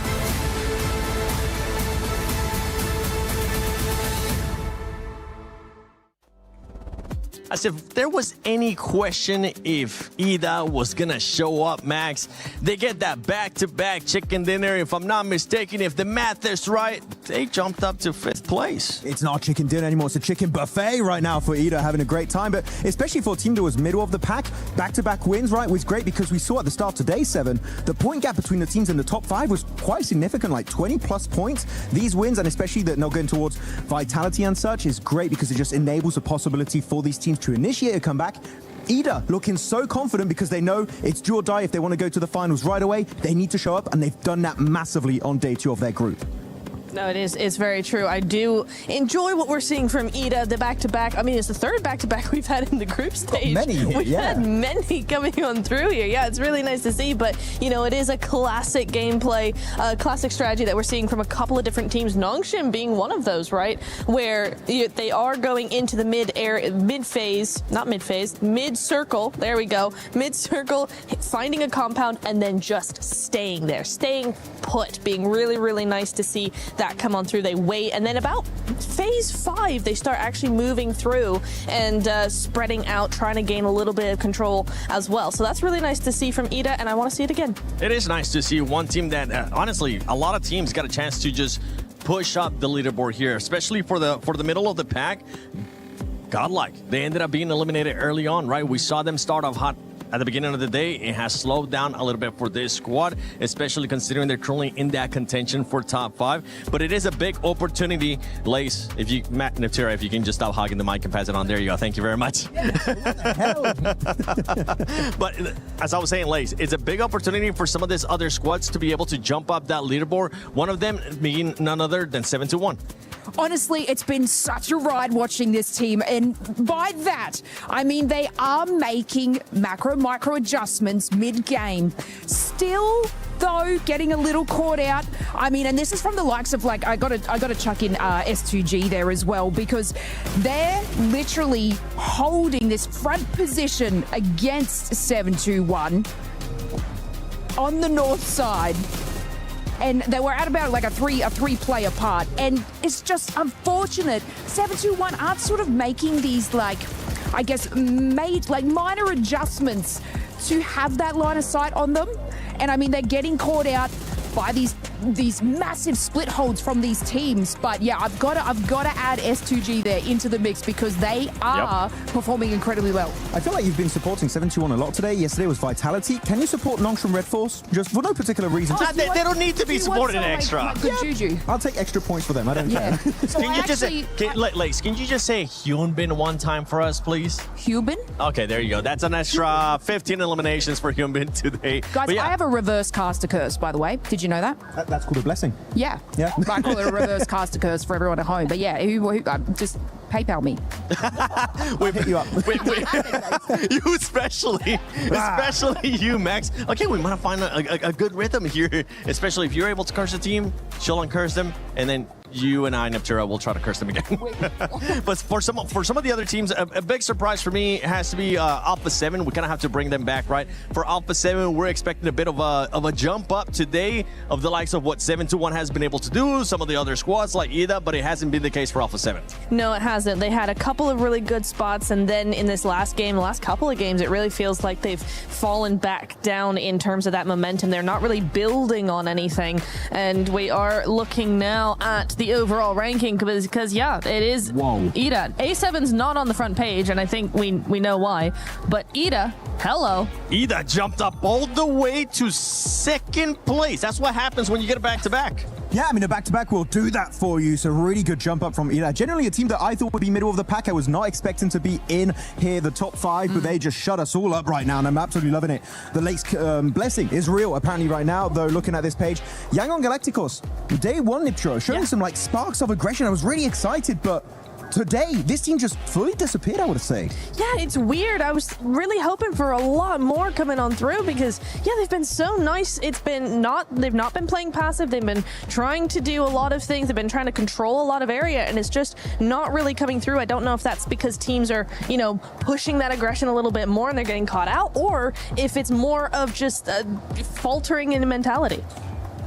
Looking at this one, I'm sorry I have to go down at this point. Tiamba, what is going on? They're so passive. This does not look like the Tiamba we saw play so well back in the Macau Invitational. They look like just a shadow of their past selves. So Tiamba, at the this whole point, region, honestly, the whole Chinese region looks like that because they have not been performing well at all. All gamers had like some good moments, but Tiamba, I would say, is the team that I was expecting a lot of aggression, and I'm sorry to say I've been disappointed, especially by QZZ. He's not even taking any fights. They're so passive. There's still time to exit the bottom 3, but top 5 for Tiamba, not happening. All right. Well, hey, I've been able to surprise you guys in the past, so I'm going to surprise... No, keep looking forward, sir. You're in class right now. Okay. Because I have a surprise for y'all that you get a chance to open up. Here you go, Max. Hold this for me. Oh, gift. He's been so nice. We're going to be opening them up. You guys are going to get some mummies. I get to keep the rest, so I'm not even going to try to open one up. But please, do me a favor. Open them up and see which one you guys are going to be getting. If you get the one, that'd be sick. Oh, it rips. Wait. Oh my god, it's okay. You're not gonna keep the box. You're gonna keep what's inside. Oh, and there's also inside a package, so you're gonna have to do 2 unboxings for me. Oh, I got a card. What do I have? What do you think you're gonna be getting? No, don't look at that card right now. Just open the thing. Okay, don't look at the card. I'm gonna be getting the blue one, the blue and the white. Blue and the white? I'm gonna get the blue one. Oh, you did. That's actually pretty sick. Okay, Lace, what are you gonna get? Okay, ready? Are you ready? Oh, squishy. I got a classic mummy. Nice. Those are sick. I win. Those are sick. Okay. Your one? I like them. You know what? Yeah. Nice. I like it. Doesn't matter who wins, who got the best one, because now I get to keep them all. Yeah. Oh, Looty. Dude, we're halfway through. Day 2 of Group B. It's crazy. We got some teams in the bubble as well. TT Project, Dopeness, Tianba. Yeah. I would love to step in one of these teams. Step in? Look, dude, I don't know if you're good enough at this game. Oh, no. I'm not speaking about playing. I'm so bad. I'm speaking like a motivational speech, you know, like a coach. Yeah, a motivation. Okay, that could work. Yeah. How do you do? Oh, how would I do it? I don't know. I would say something like, guys, we're in the bubble. We have to do something. But, you know, trust each other. We have to play our own game. Trust the IGL. Oh, that's nice. That's calm. That's cool. Yeah, man. I feel like I shouldn't ask this, but how would you do it?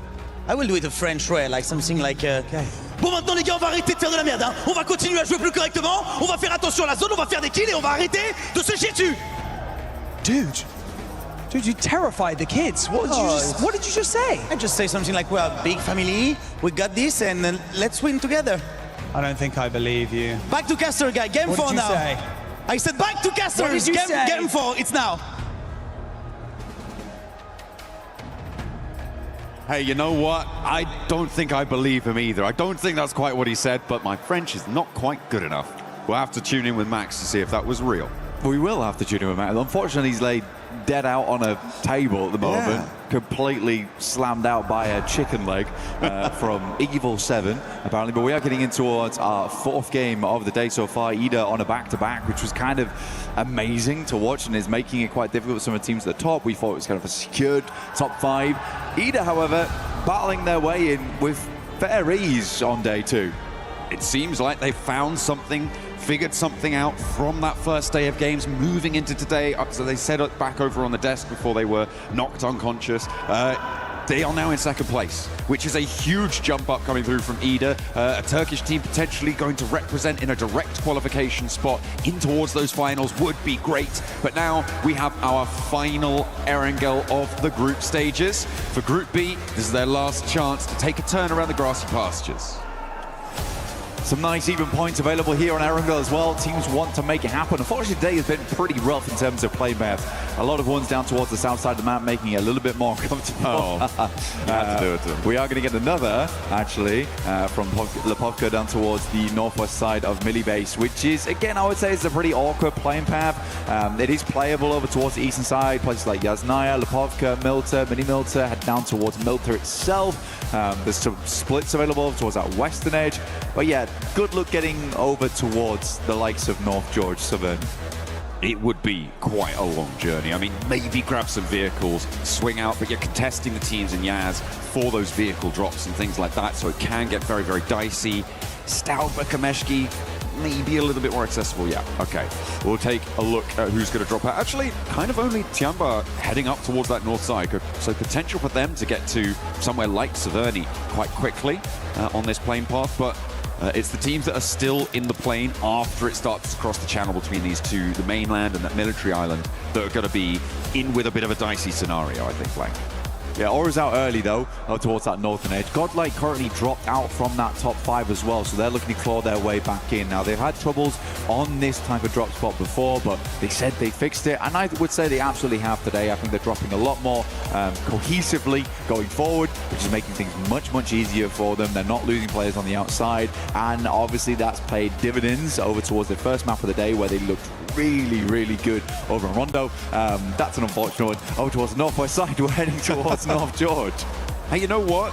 That North George circle does allow teams to invest more time in getting out to the drop spots in that location, right? So it's maybe, blessing in disguise is quite a strong way of putting it, but I feel like it's definitely going to give a lot of teams an opportunity to go out to those locations, whereas circles anywhere else would have meant that you're still going to stay cramped on in. So we could see a little bit more of a disparate situation set up coming on through. Over in Rozhok, you've got 721 GS with Hustler Crew down underneath them on the south side, and Ida from Pachinki on the north edge looking to extend their influence towards Ruins. It is interesting, 2 minutes into the game, we are already getting long drops coming through. Pretty wild. Schweppes will find themselves to finish on that one, but still, 2 players going down isn't ideal. Went for the old graveyard walk on that one. Pop the players in the vehicle, get a move on. I suppose they're worried about retribution for that one coming through, so instead of committing the time to res inside the garage, you want to get onto a higher ground position and get away. TT Project will just lose one cleanly. Fantastic stuff. If you guys want to be looking clean as well, there's one very, very good way to do that. That is with now the Naruto skins that have been added to the game. Make sure that you're logging in, grabbing those skins, getting those unlocked, because the Ninetales Fury AUG looks mighty fine. I don't think there's one in the back of that van though, Ida. Unfortunately, you're going to have to get in game and go for those. Okay, so these players already got it. Slonic takes a tumble. Sadly, this is over towards the western side of the map. I imagine it's probably hit over towards the top of a building and then fallen down, but Wolves were able to get over towards this position fairly quickly. If you cast your minds way back to yesterday, Wolves actually sent Necessary very quickly over towards the Finn, over towards the northwest side here of Georgia Pole, the game that Aura ended up winning versus Vitality. This is a pretty standard rotation for them, except this time the whole team's here. It's a big benefit when you have all of your team alive. Generally, one of the better strategies in PUBG Mobile have 4 players when the other team does not. Works out quite well. E-Arena, it looks like they did manage to get their reses coming on through, but instead of taking too much time to grab that healing, they have opted to move northward towards South George, the compounds to the west of Everest, to Hospital as well. Maybe they can patch themselves back together there. Ooh, a nice little pickup for the Wolves, and taking a player down from Hustler Crew, playing on as 3. In that South George crates area, the Wolves have a little bit more latitude now. And they didn't even lose a player fully. Their knock that was sent their way does get repaired. Yeah, they have to keep on going. For Wolves, it is a really, really difficult approach over the next few days, over the next day, right?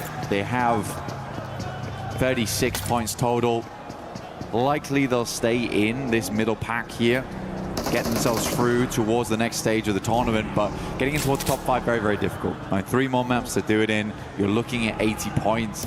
It would have to be the most unreal next 3 games. We start to count teams out right now. For 721 GS, I don't think I've seen enough out of this team. I genuinely think we are locking this down between S2G and Godlike, making it in. That feels more reasonable to me. I'd quite like to see Godlike retain that top side, but yeah, I would say those top 7 right now, I wouldn't mind any of those teams going through into the top 5. I think everyone's very interchangeable there. Maybe not Vitality, but everyone else, absolutely.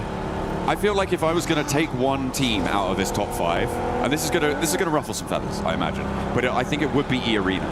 This is the team that did so well in that first match. They broke records, they smashed ceilings. But since then, it's just been lackluster. I mean, they only just surpassed doubling their scoreline from that one single match in their overall gameplay. I think it was a match or 2 ago that they were able to pass that. So I feel like if you're going to take a team out, it kind of has to be E-Arena, and I probably would replace them with Godlike in this scenario. I feel like S2G today has been a better team, but I think Godlike has had consistency across the 2 days in a way that has impressed me. Well, Godlike's just been more consistent overall, right, in terms of the adaptations that have come through. I think that they are improving steadily, and surely I would agree with you that for E-Arena, that first map was amazing. It will go down in history books as one of the coolest rondos of all time. Unfortunately, haven't been able to live up to the hype other than that. And it is sad to see because they were on fire that game in Stadium. But yeah, I do think Godlike probably does deserve the spot a little bit more at this point. Unless E-Arena is able to pull some stuff out in the near future. They do have a very central position on this next circle, though, so potentially this is the map to do it. The difficulty, though, at the moment is that E-Arena, as we saw earlier, did not get a lot of loot on board early. They moved in towards South George at sort of quite raggedy loot. Hopefully they've been able to pick through some of these buildings, but they would have been under duress from the teams around them. We saw Wolves in there fairly early on. We saw Hustler Crew in there fairly early on. So in South George, I feel like they've had enough time now probably to be able to pick through those buildings and grab enough loot on board, add it to the coffers. But there is always going to be that question, are they going to be under-looted for this scenario? Still plenty of loot around that area to grab, though, right? They're down towards apartments. There's fair few buildings to pilfer there. I think a lot of teams realize that they're already ahead. I was surprised that Wolves didn't make a run further in, but maybe they also expected E-Arena to get here quicker than they did originally. So for the Wolves, they opted to sit out a little bit sooner down towards Hospital. Hustler Crew moved up and were quickly rebuffed as Godlike managed to make this long rotate underneath Yasnaya over towards North George. I think it's a good spot. This could equally head over towards the north side of the map very easily off the back of this one. Alpha 7 back to their stomping grounds. Yesterday looked fairly good. I mean, there was a good start for them. Unfortunately, the capability of transferring that same prowess we saw in the first 3 games, not really there going forward. Again, Alpha 7, for them, it is a little bit scary. They're on the cusp, 37 points down towards 26. That could switch up, but they have a fair few teams as a buffer. They do, but they've also got a track record of getting eliminated at the group stage at global tournaments, you know, so that's gonna weigh heavily on the mind as this circle is, and that is beautiful for Alpha 7. Up in North George, they were right at the edge of the pack. They're thinking, oh, maybe we can scamper across this bridge, but no, they can hold strong now. Yeah, like I said, I mean, for Godlike, actually, North George wasn't bad. This could easily head towards the northern side, which it does here. And you can see that Alpha 7 do have the center dot right now. They're over towards the western side of North George. Tiamba, you got Eagle, taking a couple of shots through, trying to ward off any players around them. But yeah, this is going to get very hot very quickly. There's a huge amount of water still involved. Can't really see it because of all the players littering over towards Everest. But this is lilting Northern. It does seem to be. I mean, about 50% of the circle is on the north side of the river. And it's going to be teams moving across it. TT Project heading to the water. A lot of conflict now around those bridge crossings. I think, yeah, it was Dopeness trying to go across. Some conflict between 721 and Wolves. Wolves have swung all the way out east side, despite being in South George so much earlier on. Losing Baton, but they are across now, and one of the few teams to make it through over onto that northern edge. The rest of the bridges, much more treacherous. I mean, Wolves actually getting through here with 3 players, pretty miraculous, honestly. You're passing through Box Compound as well as Watchtower. That's a lot of capability taking your entire team down. I think a lot more teams are going to struggle to make that crossing and probably will take more casualties than just that. Now, E-Arena, are they going to go for the bridge? That's the question, John. I think it is a pretty big question. At the moment, it feels like they're trying to hold the bridge to stop teams from the south moving on through, but that is then a trade-off in terms of the time you could maybe spend navigating that bridge yourself or trying to open up an option on that northern side. Being trapped on the bridge, though, is the worst-case scenario. You do not want to be locked in there. A team comes in behind you. You find that it's impossible to move through on the northern side. There's always the water rotate as well as an option, if it comes to it. Yeah. Unfortunately for them, they've got 2 teams breathing down their necks in Nongshim as well as Vitality. 2 very scary teams, I would say, to go up against here for E-Arena, and they're trying to hold both of them out right now. I think that you can have a good idea that these teams are coming from the south side. So again, E-Arena, like you say, trying to cut out as much of this southern portion of the map as possible for themselves, but a difficult task, a very, very difficult task. Ooh, Etch crashing onto the northern throws of TT Project, and that leaves TT Project on 1 player alive. 30 points, remember, on the cards for TT Project, which means they are very much in danger of dropping into the danger zone of 14th to 16th at the moment, and with only 1 player, they are looking pretty shaky. The only saving grace for them is that there is another team behind them who have also lost quite a few players. Dopeness playing on us too, but they are much safer in towards the middle of it. Oh, that's a lot of water, Blank. That's really unenjoyable. There is a world where this goes back south towards the bridge. There is a world where that happens. I think it's much more likely that we end up in North George, but it's very rare that you get these circles towards the mid portion of the game with both North and South George in play. This is a scary one, very, very scary one. Many teams looking for refuge in North George right now. Everyone trying to kick their feet up, but many noisy neighbors. Looking at Ida, Vitality, as you said, Nongshim as well. Well, we're looking at Nongshim now on the south side, trying to make a punch through. E-Arena took a knock over towards Joker, but that is isolated, and nobody from Nongshim stands beneath them to be able to get that flush. Vitality trying to navigate the area now to the southwest side of it, but the urban environment is littered with danger as XZY steps up for more sprays down out the window, but doesn't quite get the full kahuna going there. And now is under a huge amount of threat. Does Nongshim Red Force get obliterated? I mean, for Nongshim, down to XZY, and then shortly after exiting the lobby, 80 points here opens up things for Godlike, S2G.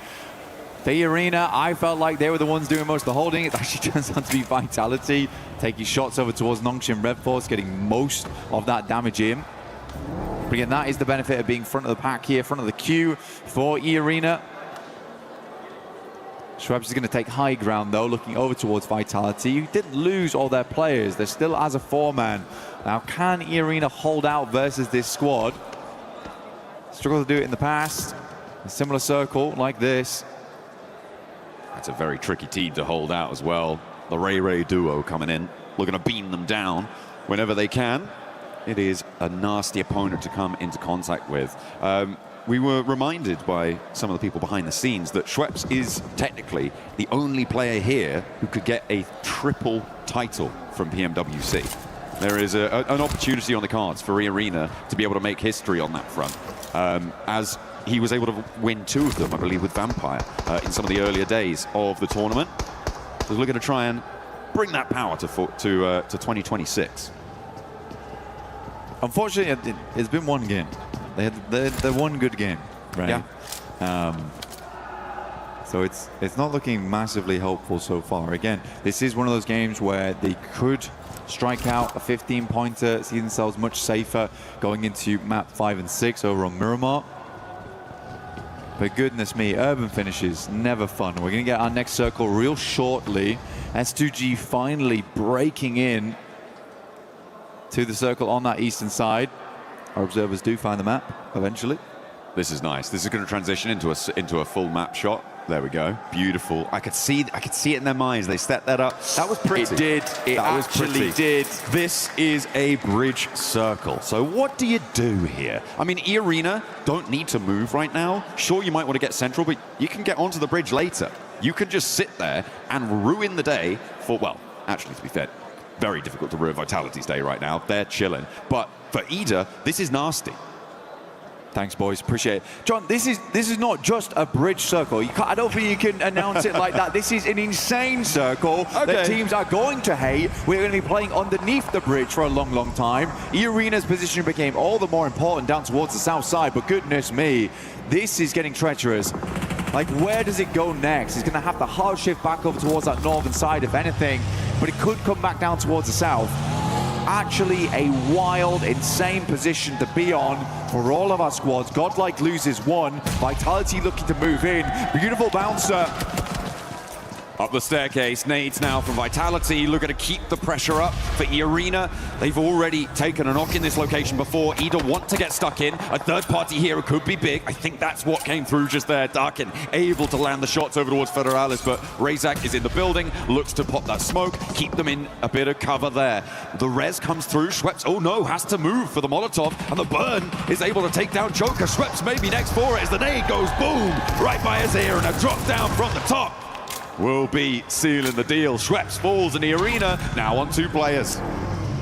The nades so far from Vitality have been just disgusting. Like, that's actually criminal. The airburst on the top side, you do not see players hit those very often with such pinpoint precision.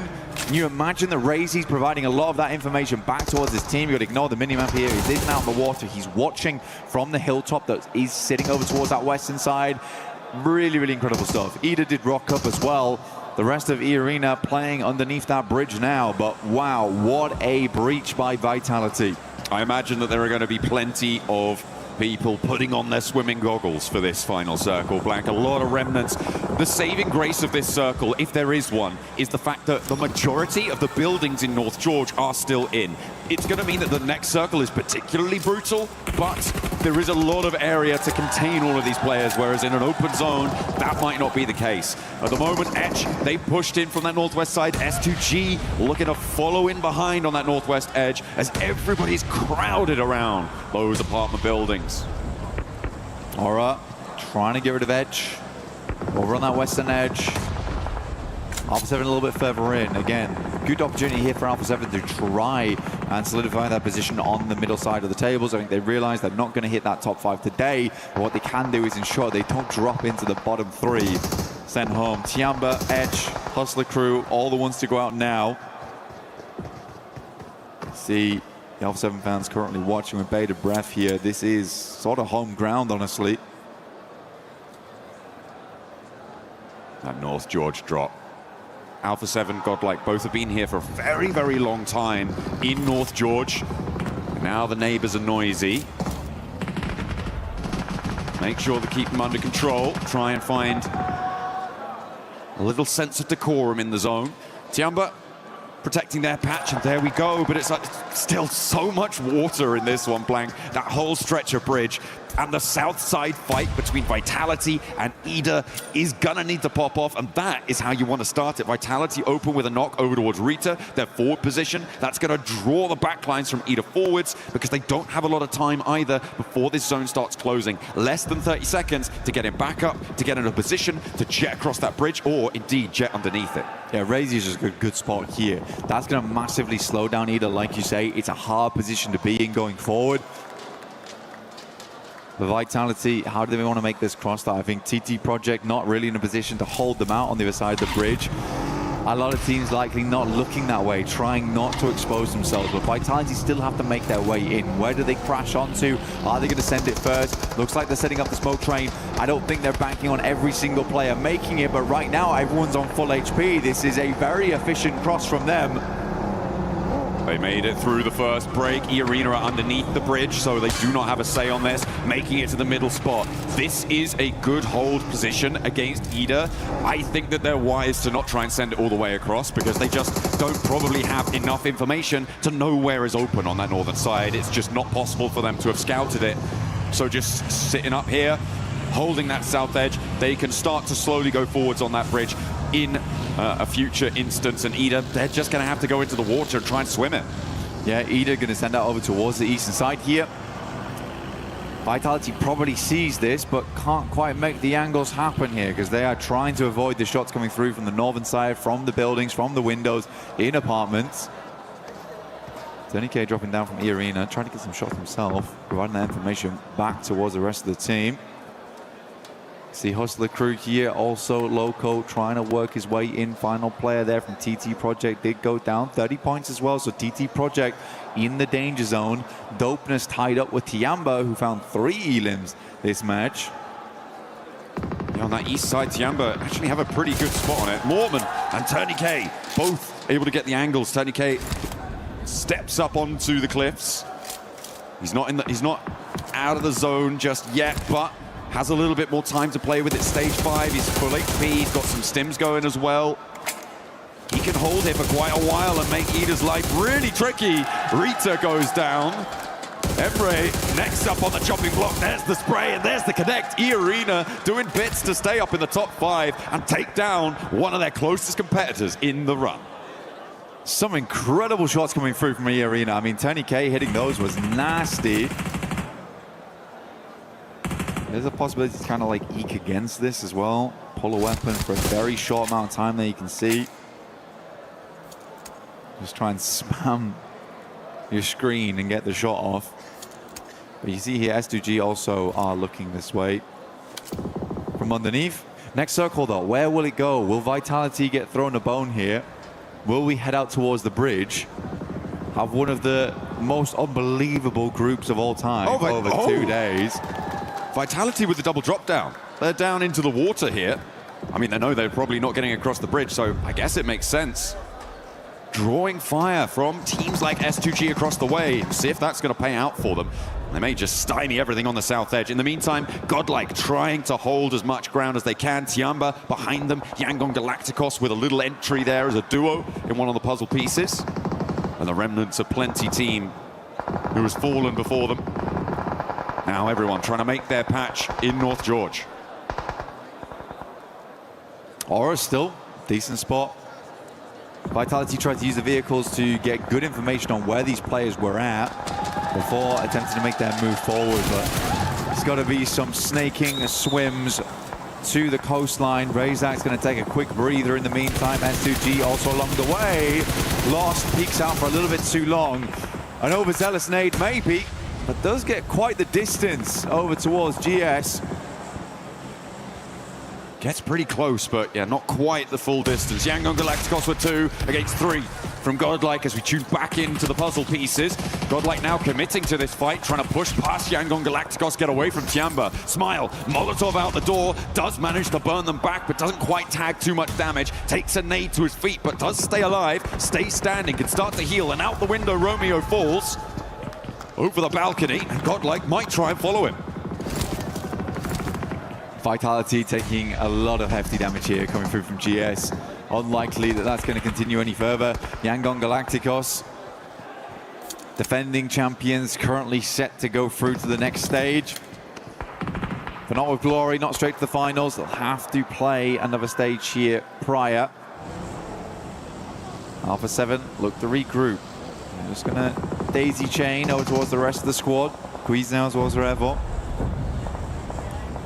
The main threat for Alpha 7 right now is Horror on their position. Everybody else from the south side is down the cliff or in the water right now. So in terms of danger to Alpha 7, that northern edge is much more important to keep an eye on, but you do still need to be worried about teams trying to sneak their way up, like S2G from their position, to move in and maybe get a cheeky little shot, make a little opening, and try and force their way into the fight in a much more favorable position.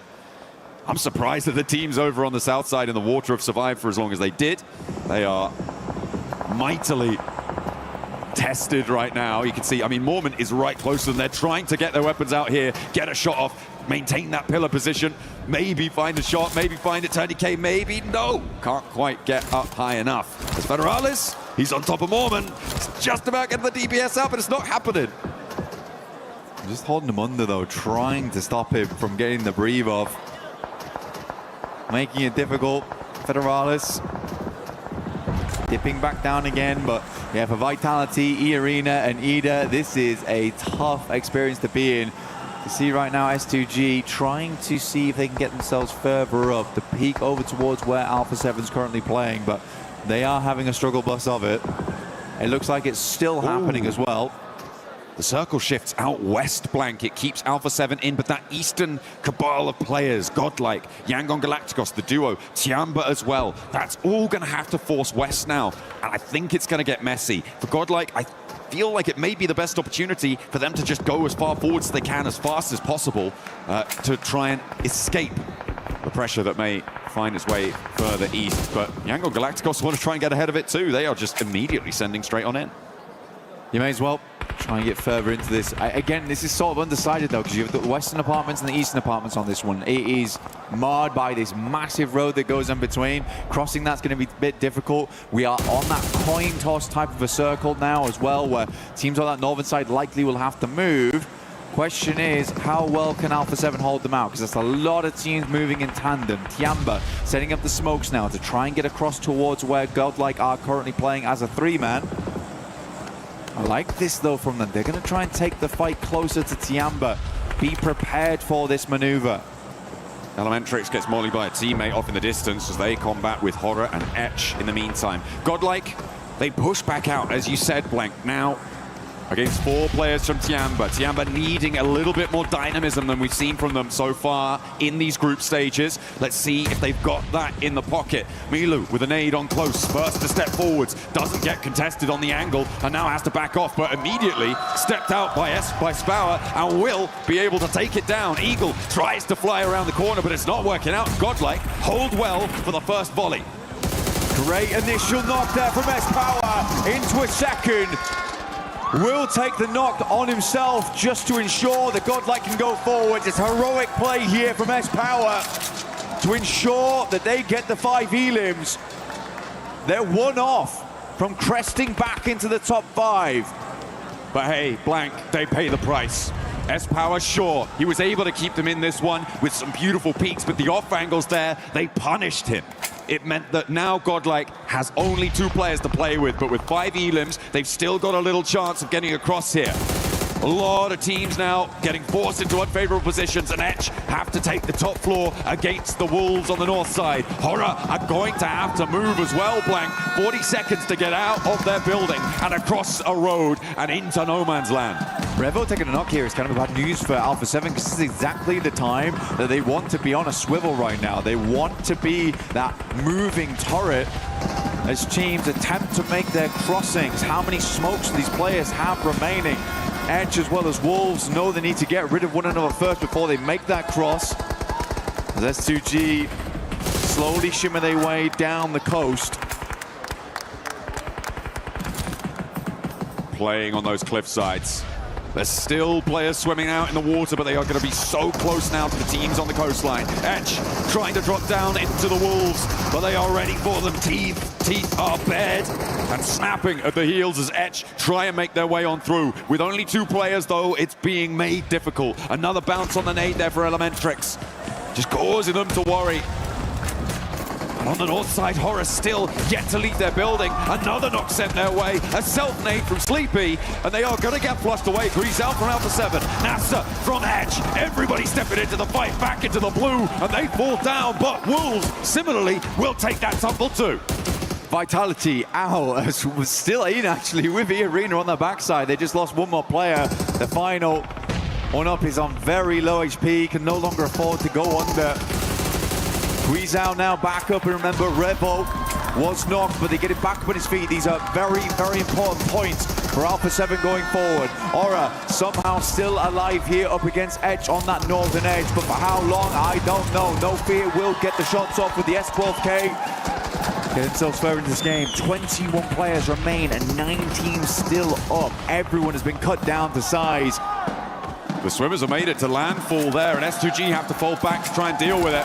The north side decimated. No Fear the last to stand for it. And across the road, I don't think that you're going to be able to make that one work. Mormon goes down. Vitality were eliminated. Everybody from the water now not finding their way through. Oh, hang on a minute. Ida, okay. They managed to get Swain all the way across now and actually up onto the high ground with maybe a chance of doing something here. If he's going to be able to burn it out. This is the last nade in the pocket coming through from Kamikaze, but there's one for the backlines. And Ida go down. 20K though. See him just underneath, has a nade, looks to send it up over towards Solke. Revo will catch him as he tries to move away from the roaming nade sent up by E-Arena. And at 2G, they need to bolster their ranks, so we have so many teams. We had 7 going into stage 9, and it all closes here now, John. A lot to play for. Salme, the last player now to stand for Godlike, with Yangon Galacticos inside the building. Puts the nade in. And down they go. Yangon Galacticos will fall. Alpha 7 now descend from their building and look to take the fight straight to S2G. The solo player from Godlike is going to be left to his own devices. Patch himself back up. The stage 9 circle is going to the middle of the road. There is no cover. There is no hope. All you've got is the barrel to back you up. And all roads lead back to Alpha 7 here in North George.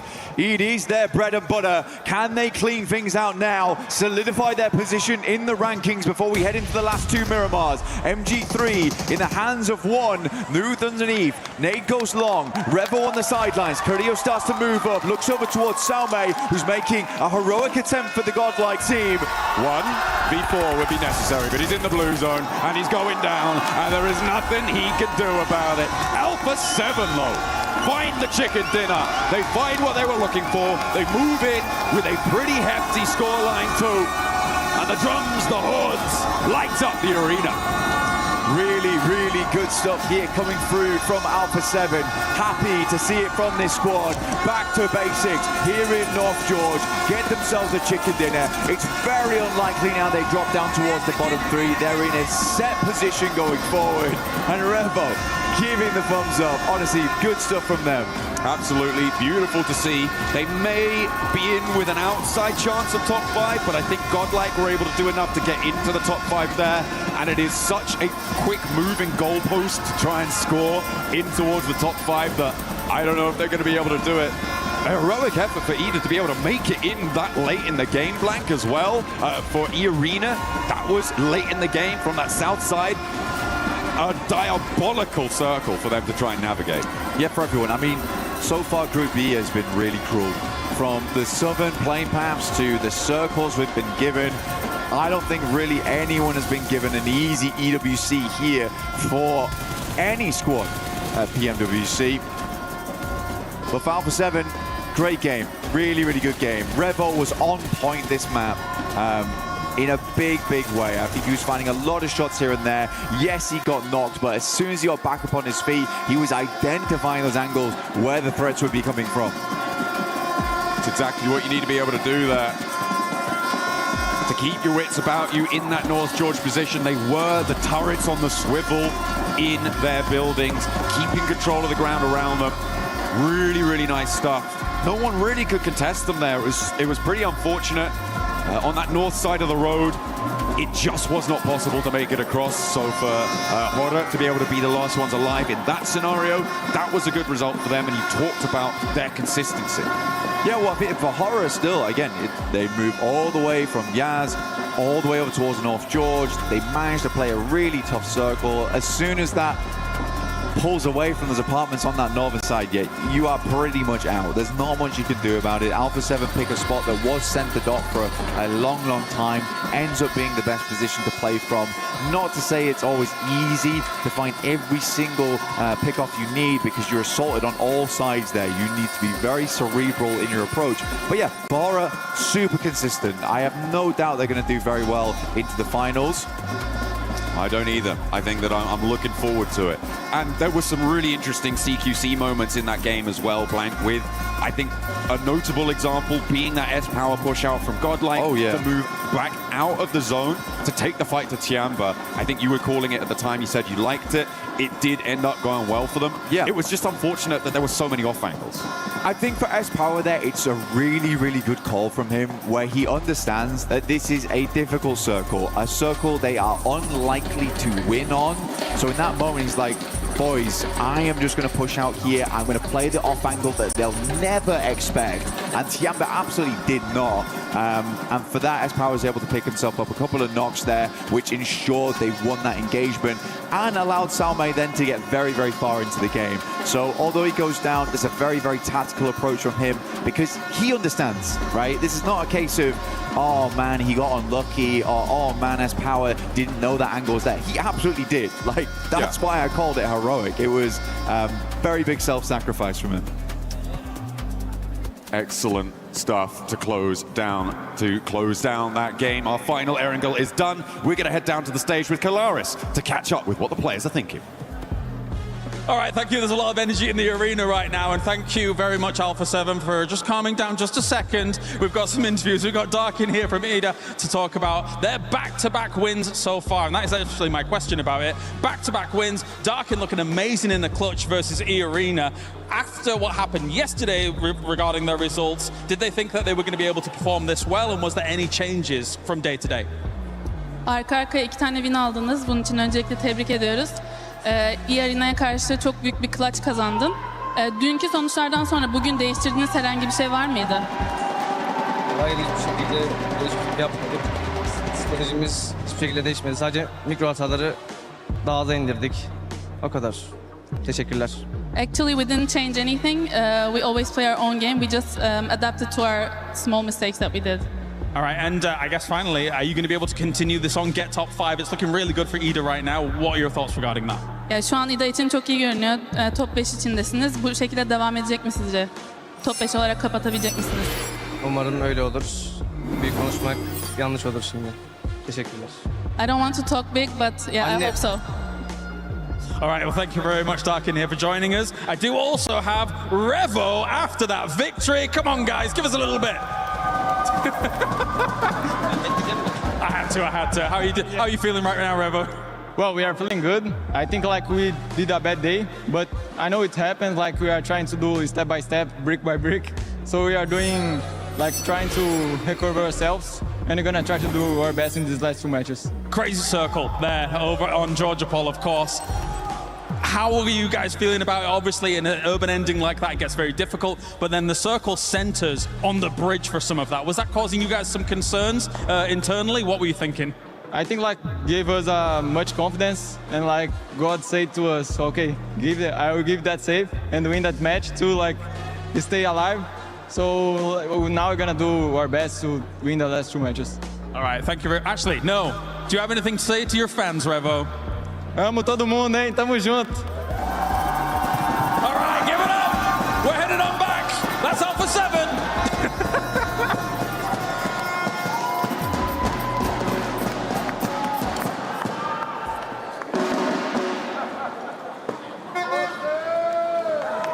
Okay, guys, I clearly won that first game of basketball, but now we have a second game to play with 7-7. The reaction game is here. Anything you want to say before you start?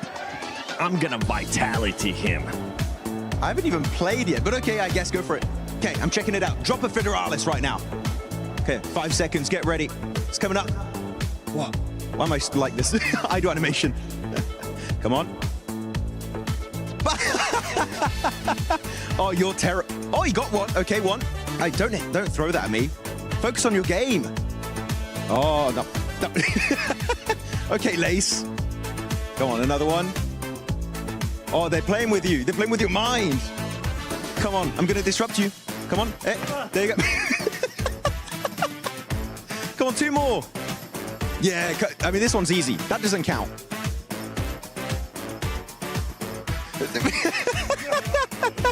Yes. I forgot how many you got. We're going to set it up, and he's going to do it. And you guys going to let us know how many I ended up catching, because I lost count. Yeah, same. We'll be right back. Hey, we forgot how many I was able to catch, but now, Max, it's your turn. Oh, you put me into it. Yes, we're going straight in. Oh, I'm gonna Come on. First one, you're going to catch it. You're going to miss it. Hey! 1. Ooh, that was close. That was really close. Those you cannot see. Honestly, I don't. 2. Let's go, baby. Oh, that was close. That was close. That was close. That was close. Oh, no. You got to be ready. You got to watch out with that one. 2. Come on now. No. My eyes, I was cross-eyed. Hey. Sir, I think I have beat you once again. 1v1 in PUBG Mobile. I win that one. Ooh, I don't know about that one. I can vitality you there, too. I can 4 thrives you there. Ooh.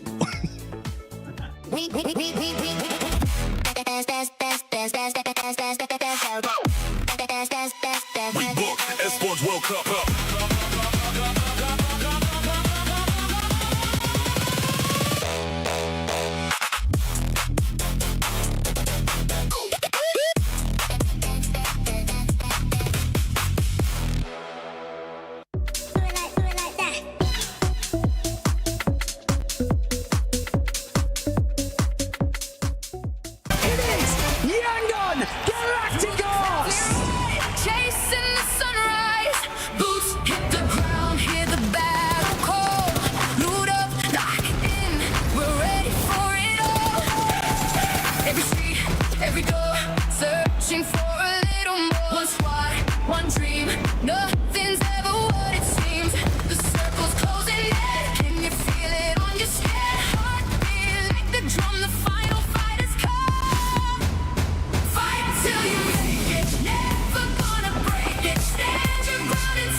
I've been waiting for this moment for the past 4 days. Do Brazil! Finally, they end up getting a win here with the crazy rotation that they ended up doing Neptura, because they didn't have to do a damn rotation. It's exactly that's what I was going to say. What rotation? I can't wait to go back and see your face. Just like, what is he talking about? It just, you got to let me cook, Max. You got to let me cook. But yeah, for that squad, this is exactly what they were needing. Oh, it's so nice. It's a breath of fresh air coming on through for a 7, because now they're like, oh, yes, was it handed to us? A little bit, but a lot. Okay, fine. But now they're like, okay, we have a win under our belts. We have a decent amount of eliminations. I think they like 9 or 10 eliminations there. So now they're going, okay, now moving forward into the Miramars, we have a win behind us. We're not struggling so much anymore. We've got those eliminations. We can do it. Let's go in and get another win. We.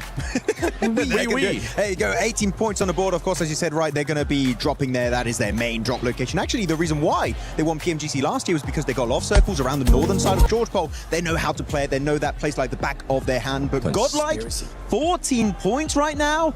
I got a replay later on, but Godlike, I was not expecting them in the northern George Pole in a circle like this to do that well. For a team that has never played globally, they're getting these insane circles, man. I kind of feel bad for Godlike, man. The circles just are not making it easy. I don't feel bad at all, because they're showing up to when they are being challenged. Sure. And I think that is just such a great trait to have. And this is before we even came to Group B. I was hoping that Godlike will be able to showcase the skills that they have, not only just in fragging, but their tactical skills. And we're getting a chance to see all of that laced with Godlike, just them being able to rise up whenever they actually need to. I mean, this is not unusual for them. They read this zone incredibly well and are able to cement themselves into it. We saw it on yesterday when they did like such a wide rotation just to get themselves into it. And with these crazy circles, Guys, I've never seen a bridge pull like that before. Like, I really have not. And so for them to be able to capitalize on that, especially with all the chaos happening on that northern side of the zone, is awesome from Godlike. Yeah, I'm just looking at Alpha 7 finally smacking S2G. That battle is going to be heated when we go to the clips on Instagram, because those two squads have been talking so much smack to each other. But if we actually look at the top damage dealers and the eliminations, it's actually pretty even out for those top 3 teams. Alpha 7, 8, Godlike 8 as well, and S2G 6. Yeah, I mean, really looking at it, Alpha 7, Godlike, really well done. I think the highlight team from this game is S2G. Yep. Like, they've really put so much on display. Last game, right, in that field finish, we did see a little bit earlier today versus Ida. And now in this game, the final wrangle here for Group B. What a great northern rotation, entering the city, seeing the city. Oh, it's a little bit too busy over there. Then going for the cliff side when it's still on the bridge, Niptura, and then just kind of number one, fishing out teams. HamCG was just farming E-Arena. There was Ida. There was Vitality, just getting point after point. Really good execution. And then afterwards, when they clear all the teams out in the water, they actually just use that cliffside as leverage to try and get a little bit of an angle on the teams in the city. It doesn't end up being a win, but for me, S2G was the most impressive team in this game by a pretty long shot. I know you were looking especially at something that happened during that match between Godlike and Tiamba. Oh, yeah. I mean, there were some great smokes from Tiamba, by the way. You can see on the right side of your screen, the smoke's really good to make it cross building to building in case there's an off angle. But look at Some, not moving an inch. Tiamba sending it forward like, okay, they all have to be in the other building, in the other apartment complex. But Some cooking up that grenade, waiting for them to go for the cross. The grenade's good damage onto Eagle. And now they're like, we're kind of stuck. We have to come into the play. And instantly, Tiamba fully disorganized. The communication not there. And they get swarmed and destroyed by all of Godlike. What a play. What a trap setup. Godlike coming out swinging here on that last wrangle. Coming out hot too, wanting to make it to those top 5, making it 2 Indian teams in the finals if that does end up happening. Spower has had an amazing, and I mean an amazing 2 days. Not only does this man have great hair lace, he's also being able to put up that eliminations with 2.1. Yeah, well, look, I want to say they've been having a fantastic 2 days. Manya yesterday, Admiano yesterday, now it's Spower today, which I like that this team can like sort of swap those roles and those cohesion, especially when they're coming into this sort of stakes in this, I guess, this late into our group stages. I mean, this is incredible from this team, and it can definitely tell they're going to deserve a top spot. Wouldn't be surprised if when he goes back to India, he's going to have a new hair product just sponsoring him because it's just luscious. Don't say anything. Don't. What did you I'm just try to very do, jealous Max? of his hair. Nothing. What did you just... Hey, the hair is coming back for Max Mouse. We're going to be taking a look here at the overall ranking. Vitality, honestly, I'm just going to skip you at the moment because you're just so far ahead. Nobody's going to be able to reach you. Godlike Esports does end up moving up to 2nd place. E-Arena, I want you to keep in mind, though, how close it is between all these top 7 teams. If we end up removing Team Vitality, Godlike at 89, S2G at 77. It can be changing in just 1 match, and we have 2 matches left, Niptura. Oh my god. I mean, Nongshim out of the top 5 as well. I mean, they need these Miramars now to really come in clutch because they are so close. They're just 4 points out of the top 5, but they've been going down. It's been a downward trajectory for them. S2G pulling up really close behind them as well. It's now or never. Yeah, talking about Nongshim Red Force playing too passive. That game early in the fields didn't push Ida very passive because I think they just wanted to remain in top 5, but the teams, they're chasing you down. Though on the 2nd page, bottom 3, you got 2 more games, 2 Miramars to make it count. If it plays out like yesterday, only Vitality is going to get points there, so yeah, be careful. If Vitality gets the points, that means that it's going to be even more compact, and it might end up coming down, more than likely, it is going to end up coming down to the final match in Miramar. But before we head into the first Miramar here of Day 2, Group B at PMWC at EWC 26, Jukes, Kalaris, I'm not going to say a pet talk, but are we going to be maybe smacking them again? It's crazy here! It's crazy here! You can't even hear me! It is so loud here. Jukes, I can't believe these fans are all here rooting for Horror in a big way. I think we found the Aura fans here, right here, locked and loaded, baby! Because right now, they're in the top 5! We're going to stay in top 5 here at the moment. You can barely hear us as everything's going on, but these fans are going rapid for Horror. I think they're going to stay in top 5 here. What do you think? I think so too. What do you think about it, guys? Are they going to get top 5 or not? Let's go!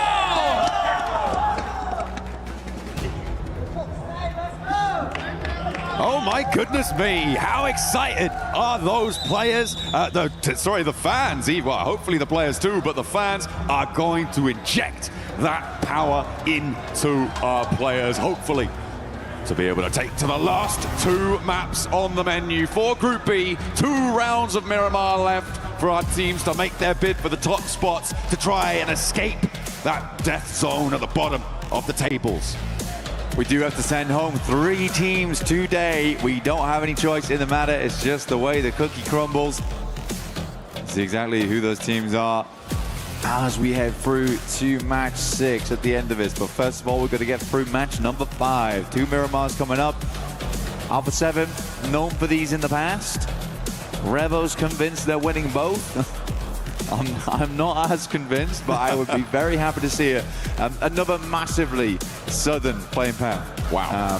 For Miramar, this is actually disgustingly bad. It's really going to test teams' backup drops, how they want to navigate out of these zones into drop spots that are worth it, or however they'll have to go for some trash spots. In the meantime, yeah, this is definitely tough. It's been a tough couple of days, and I really do mean it. There's been some terrible circles, some terrible playing paths. It's all been horrid. Some really nasty stuff coming through. Hopefully it's going to be a little bit kinder to some of our teams, but right now I think I'm seeing Alpha 7 and Horror both on this western road. Potential for hot drops there to come on through for 2 of our pretty importantly placed teams when it comes to those tables. So a contest for the vehicles. We'll have to wait and see if they do go for it, and they are dropping very close to one another, Blank. That is nasty out on the west side. Keeping an eye on hot drops. You've also got that Viademar situation. I think that's Etch and I believe Hustler Crew. No, hang on a minute. It's Yangon Galacticos. They are getting stuck straight in, and already Etch have managed to draw first blood against Saycloud. Saycloud goes down. Yangon Galacticos struggling here, 9th place. But should have done enough. Still 2 more games though for having to change. Marnet tries to get a cheeky peek off here. Down to Smile, Romeo as well, still up here kicking with the rest of the squad. Circle goes over towards the western side. Alpha 7 should have fun time over towards El Pozzo off the back of this one. Wolves in Montenuevo. The Horror are getting stuck in alongside with them. Curious to see how they handle it, because they cannot have that many bits of weaponry just yet. I mean, there is something in the hands. I mean, we were looking at this very early on, that both teams dropping out over that western road, trying to grab those vehicles. Looks like, I think this is the right decision to try and get away from this. The danger is that they know that Alpha 7 are going to have some weapons on side. So, the step out.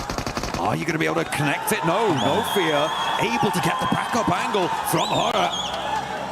And that section of the crowd, Kalaris and Jukes were spurring them on. And now they want a little bit more. They are circling back around. They want to try and seal the deal to finish the job that No Fear started, and they will be able to do it. Revo now on the corner at death's door, and it will be flung open, smash in the face. I am sorry, but they should not be falling for that. That is absolutely the freest bait Horror's ever had to go for in their entire lives. I'm pretty sure Revo was like, probably shouldn't peek.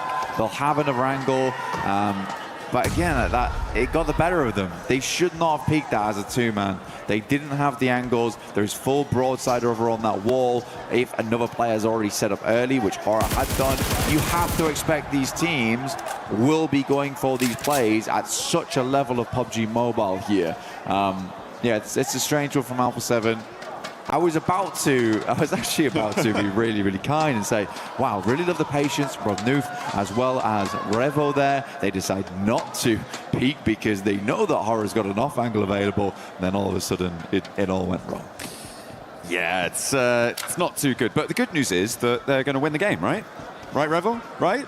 Oh, maybe not. Ugh. Much more difficult now. 2 players on the western road, but the circle is out on that west side as well, so a potential for them to get fairly deep into the match and maybe look to more solidify their position in towards this middle pack, which, yeah, I feel like it's already kind of been done with the 55 points that they've earned. The bubble currently sitting at around 30. It would need a 25-point gain from our bubble to surpass them, which would be pretty miraculous, I think, for all of the teams beneath them to be able to do that. But yeah, They would like to be a little bit better, a little bit higher on those tables if they can make it happen.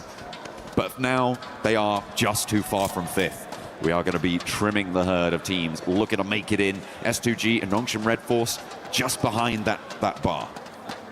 As a team that does love Miramar, it is S2G. Now, they have been fairly lucky before on it. Okay, we're going for the PM. Love to see it. Absolutely panned on. Oh, dear. A bit of revenge coming through for Horror. But yeah, for S2G, they do love this map. They've had some luck on it before. This time around, I don't think we can call this luck at all. They're sat in El Azahar. They have to move across. But if there's any time for the Turkish squad to do it, it is right now. To be able to send 2 Turkish squads through would be a very, very cool thing to see for the region. And they're not far off. Okay, Romeo lying in wait, quiet as a mouse, but strikes like a viper as they step up the stairs, a little bit too bold for it, but still in danger. Romeo drops down, Smile goes down the stairs, out wide. Fajita can't quite connect on the shots, and it's going to be a 1-for-1 trade on the angle. Smile still with it, more to do, but he strafes across and can't quite get that spray transfer to connect. And it will be the end for Yangon Galacticos in the penultimate Miramar. Going down on 55 points though, Blank, they're very, very likely to be going to the survival stage here. Yeah, this matters way more for Edge, honestly. Getting 4 elims there is great news. They also didn't lose a singular player. Everyone knows that you really don't want to be losing players too early here on Miramar. It does make a lot of your rotations much, much harder. Some of those holdouts a lot harder as these compounds can get quite large over on Miramar, but we are heading back over towards those crater fields. Some of those more open areas of the map. We have a lot of dead ground over towards that western side. We're cutting in over towards the mountaintops.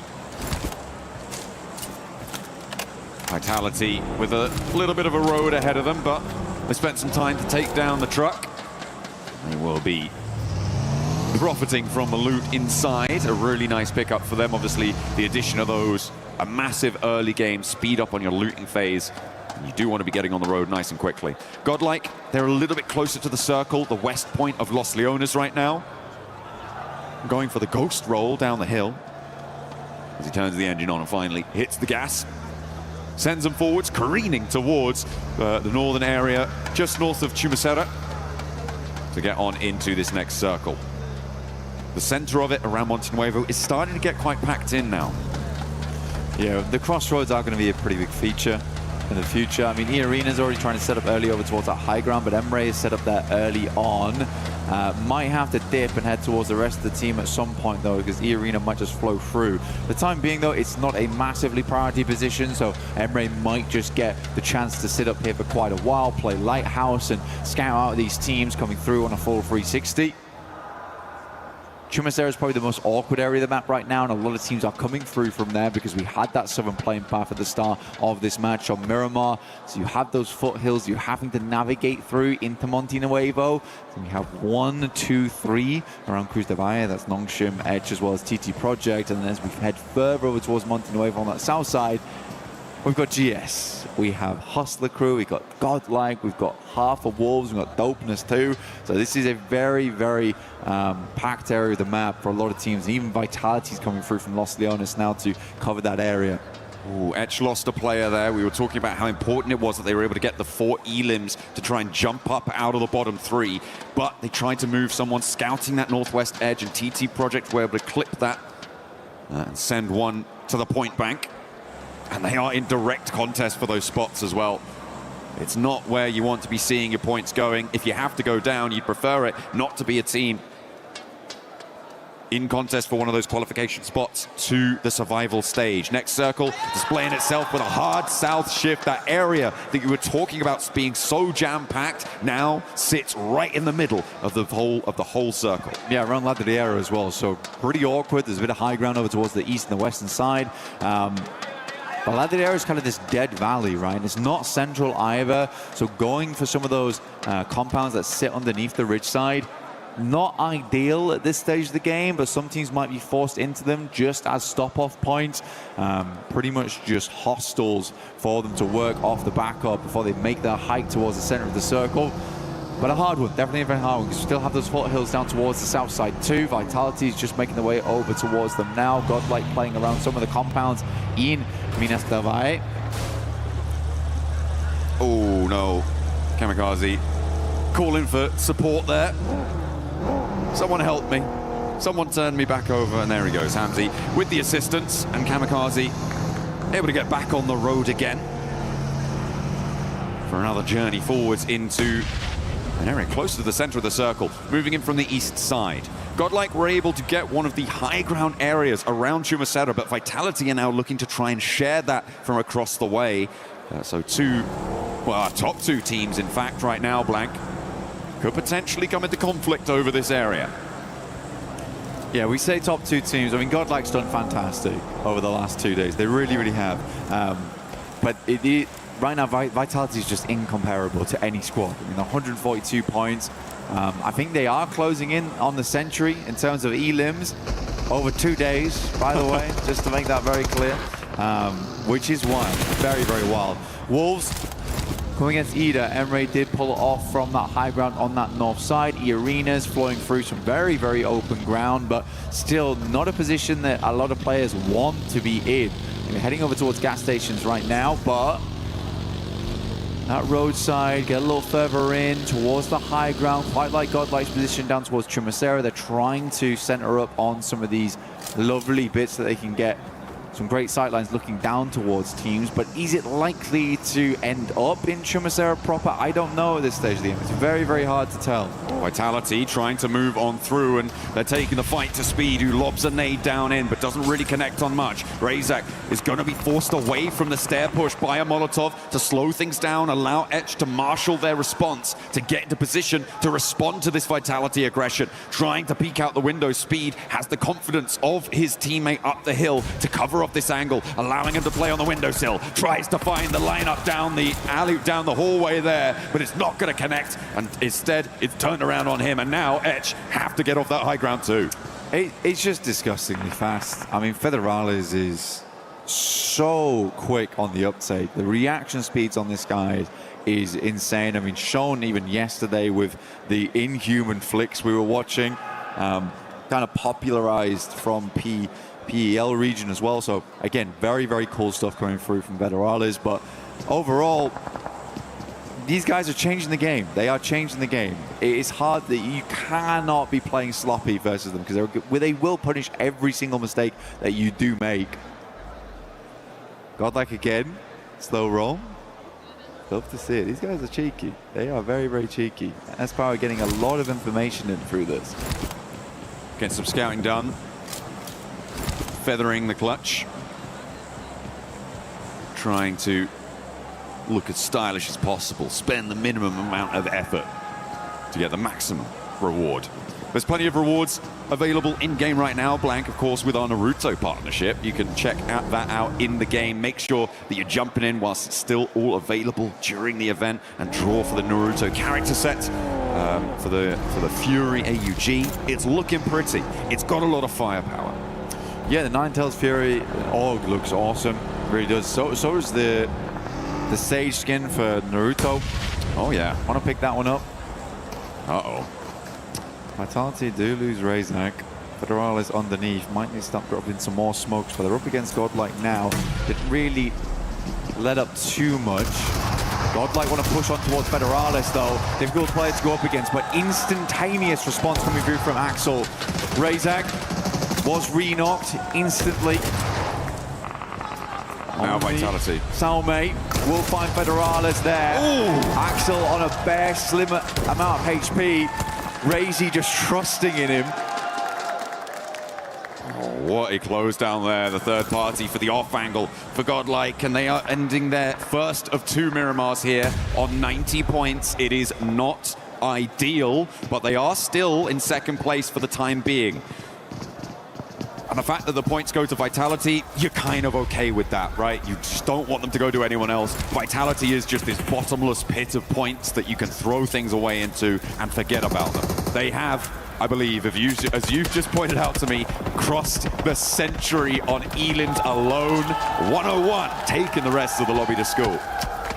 Man, 101 eliminations over 2 days, and those 2 days are not yet finished. A 50 elim per day average is just crazy. It is unheard of. Elementrix moves in. Neos will take him out, though. TT Project certainly suffering towards the center. We're going to have next circle coming in soon. Montenuevo currently held by Ida right now. It does head back down towards the southeast side. Pretty barren landscape there. A lot of rocky outcrops, a couple of defilades to play around with. Tiamba down in 14th. It's not a massive jump up they need, but so far Tiamba has been a little bit lackluster on the gunfights. They do have a pretty good position in this circle, so hopefully they can get value for it. TT Project, though, in this fight, looking to try and trade blows with them at the moment. They're out of danger, but they are so close to it. They are on the precipice, so a win on the fight with Wolves would be great news to try and give them a little bit of runway in this circle. Around the corner now, drops a nade out. Lots of damage pouring on out from the end of that SK-12, and it is just too much for them. Maybe the nerves are getting to them, and he's charging down the stairs, looking for the last player. A final nail to slam into the lid of the coffin for TT Project. Give an opening for the teams behind them, but he turns tail up the stairs, and Neos lives on. Neos does a great job. I mean, Baton really did come out swinging. Not quite finish it off there. Got the sound cue and kind of spooked him on both the pimples. On the nades, Nongshin Red Force moves up over towards Aura. South side of Montenuevo. Good shots, though. Very, very good shots coming out from both teams. XZY down, as is Sky. But Hyunbin taking a fair bit of damage from off angles, forced to drop a smoke here. No fear, moving forwards already with that first knock. Hitting the deck, going for the crouch, rolling forwards, but does finally get shut down on his approach. It was so close to going pear-shaped there, but he kept his nerve. And now Horror with the one player alive, Nongshin Red Force.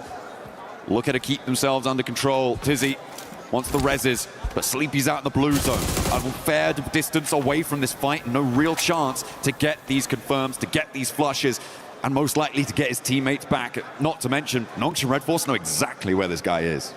Yeah, they're good to go. I mean, Sleepy's not making his way in anytime soon, so easy on the side of Nongshin Red Force. Should be able to pick him back up again, but it's a case of moving across this road.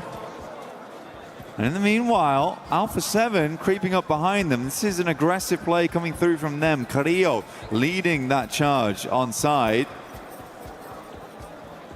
So easy, will finish off No Fear. Where do both these teams go? Alpha 7 on the low ground. Tizzy with the Mini 14. That's dangerous. Can't ignore it. Or do so at your peril. Ida with a nice central position to try and protect the area, but not only that, their 5th place bubble position in the direct qualification spots. They can leverage a lot of influence over this part of the zone on the western side. And Tiamba, as we highlighted earlier, on that east edge, looking to do the same and get out of 14th place and into the survival stages. One of the only PEL teams, well, the only PEL team with the chance to try and go there. Excited to see it happen, but again, tough. Very, very tough right now. They still have a little ways to go. Shots raining round. The drums start again inside the arena as we hit the 17-minute mark here. Circle heads over towards the northeast side. S2G, once again, I mean, these boys, they're good at Miramar, and they're also good at qualifying last minute on Miramar too. They currently hold both sides. So it's a bit of a greedy split they've got going on, but they also have a lot of vision. They've got a lot of range in this area. Yes, it is greedy, but until they start seeing teams trying to push over towards these points, understanding that the north side is most likely the clearest area of the map, depending on the playing path, they should be okay. Remember, they swung in from El Azhar. This was a long journey for them. Long road indeed. Hustler Clue finding one from 721 GS. On that south edge in the meantime, Vitality are behind them in the queue. They did lose Federalis earlier, obviously. 5 eliminations already, fine. You'll take that. That's pretty chill. And around that south edge, they'll try and roll through. Hustler Crew right now, probably one of the softest targets for them to try and take on the fight with, but Alpha 7, far from done. And I look for the spray down. Not quite connecting underneath there, but spots him trying to get away from the vehicle. It was going up in flames, and Carrillo secures another point for Alpha 7 to get them one step closer to safety. Hyunbin tries to go for the hop around the edge, but it's going to be shut down. This is the influence that I wanted to see Ida executing on this western side. Ida's had a fairly safe game as well, so they should have decent utility, decent supplies on board. Raisy's got his something on. That's scary. And Vitality, they're looking to push straight over towards Hustler Crew's position. Kamikaze will find Tizzy too. Again, good stuff from S2G, maintaining control of the map on that northern side. Hustler Crew will find Razak. Axel goes down as well, but Razy's still kicking, still making those shots happen. Following the vehicle down, the sideline shots as well. He knows he has to finish up quick. There is that off-angle potential, as you said there. Blank needs to hit the heel, though. The nades are going to start to roll on in, sidestep it, but he doesn't manage it. And it goes boom, and Vitality are out, eliminated with 6 elims, so it's still a really good game for them, and they are totally chill, they are totally fine. In the meantime, though, Hustler Crew fighting for their life. Vinny on a separate fight as Vitality rock up into the other side of his team. Drops a nade out the window, looks for the flush, looks for the knock, but it's not going to come through. Nasser, the last stand for Etch on the bubble, opens the door, doesn't step through it though, and Vinny tries again, has still got ammo in the back, and will be able to shut it down. Etch now down on the bubble. Goodness me, Edge, like you say, out 13th. Tiamba, I half expected them to have a lot more influence here. I think they just don't want to lose this compound.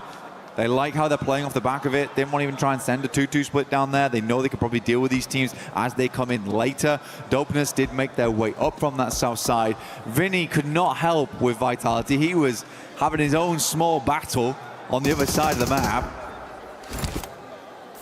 Dealing with his own demons.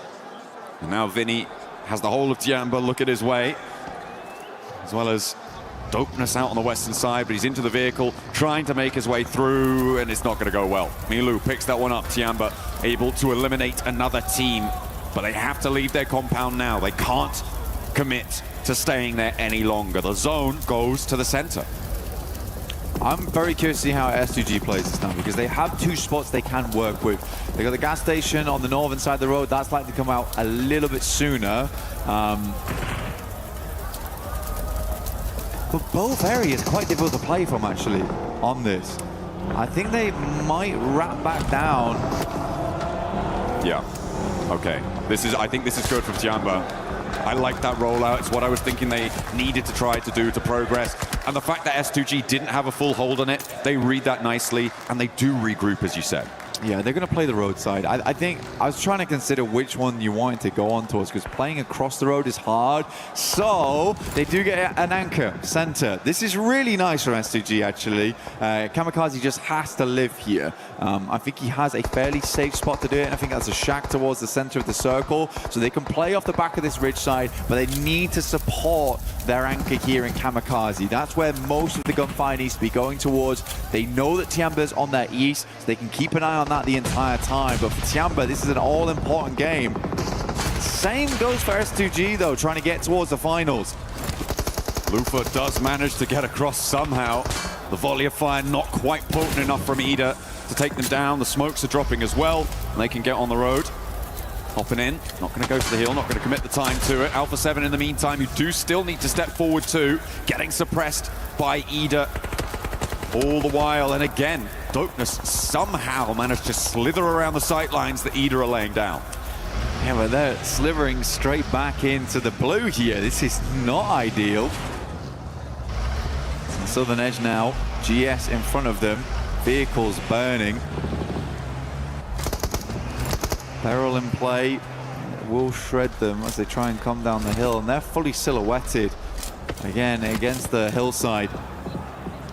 S2G might have angles. E-Arena playing it very, very safe over towards the northwest. They know that they're realistically just looking for more placements. Guizao will rock up though alongside with Carrillo, has the MG3. This is a big moment now for Alpha 7 as a 2-man. Tony K with a nade in hand, could connect, could do devastating damage to Alpha 7 as Dopeness descends from the hilltops as well. Tiamba are chiming in on the off angle. Nobody has escaped with a bloodshed here. 721 GS will go low, will go down onto just one player. Malik survives it.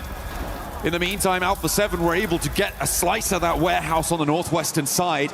Both of them staying alive, and E-Arena will be drawn down to 2 players alive as well. With the placement points guaranteed for Tiamba, they will be out of the danger zone at the end of this game as well. Great stuff for Tiamba, honestly. They're being really cautious about it though, right? They're trying not to get too aggressive onto these engagements, try and siphon points where they can.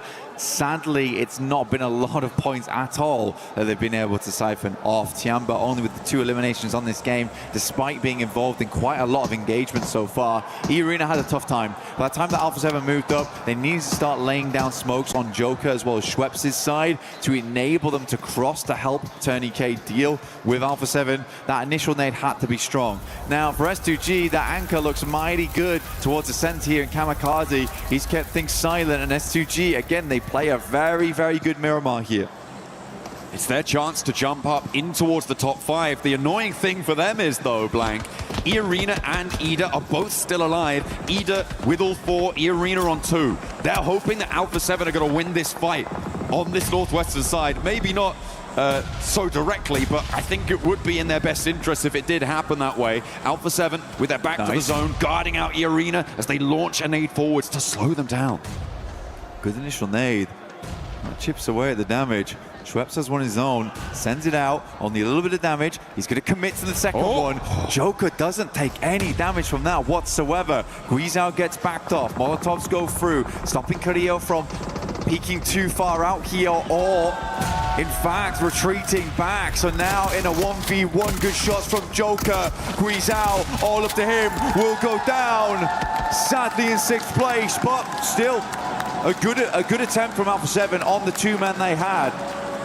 Did a lot of work against E-Arena, made it hard, but in the end it wasn't quite enough. Tiamba now moving forwards from the southeast side. S2G want to challenge, but a nice little roll down. The smokes are starting to bloom, a lot of invested utility here, but the chokehold from S2G is potent, and the spray down connects with Milo on the back line. Lost looking to lay her down too. The nade doesn't quite go the distance from QZ, and it does not connect, so Tiamba playing on his 3, still looking to push over the top of that bubble position on the bottom of the tables. Ida sweeps over towards E-Arena as they try to make their way in here. But for Ida, it feels like a pretty easy cleanup should things start to go a little wrong here for S2G. I do like that S2G gave Kamikaze basically all the bells and whistles as he moved in towards there, almost 400 ammo. They wanted him to be on a swivel the entire time, 4 nades as well, just in case people rocked up on this shack towards him. Good shots from QZ to start things off over towards GS. Once again, another circle shift here. I do think that S2G has played this game very damn well. It's just a question how well they can deal with Ida in the near future, and can they manage Tiamba on this eastern side without having to invest too much into it. It's a really difficult spot. QZ is burning there, down behind the tree. I think the healing is already coming through though, so will be okay for the time being. Hasn't come through yet. Maybe a little bit lacking on that front. As the nades continue to push forwards, Emre trying to make a break. You can see the smoke dropped out. 721 GS still a factor here on the north side for Tiamba. It is just about in nade range, and they're taking damage. There it goes over the front bonnet, just keeping them safe, but there's a follow-up. There is still more pouring on down. That looks good. It's on target. They dash away, duck back in. They are back and forth, and S2G have taken casualties. Emre with a big nade over towards S2G on the center point. In the shack, they lose 2. Again, this is all about managing things, right? Is why I thought Ida would be a big problem in the near future. For Tiamba, an opportunity opens up here. S2G, they scatter to the wind. They look to try to bolster position alongside Wahamzi G now. But another nade goes in. Solke being very careful, looks to drop the smokes. These are long grenades to head on over, not quite reaching. Rita extremely low, but in his last moments will send a nade in. But the junkyard of vehicles making a nice safe position to play. Emre is down. Rita's going to try and send some Molotovs over the top, make it uncomfortable, make it hot over there for S2G. Tiamba are wasting so much time here, Blank. Sure, they find Lost on the off angle, and that is a great pickup for them, but it's taken them so long long. They could have moved forwards, tried to dynamically take that position, sideswipe, and third-party S2G on the shack. They can do so now as it has unfolded for them, but I feel like they could have done it a little bit earlier. I want more dynamism from them, but they are still doing well here. I mean, Tiamba, they still got to deal with GS, right? And pushing down there almost might have been a death sentence for them. They've only got a few grenades left. Still nade standing out over towards Rita right now. He might be able to hit the God nade through the window, potentially. He will send it.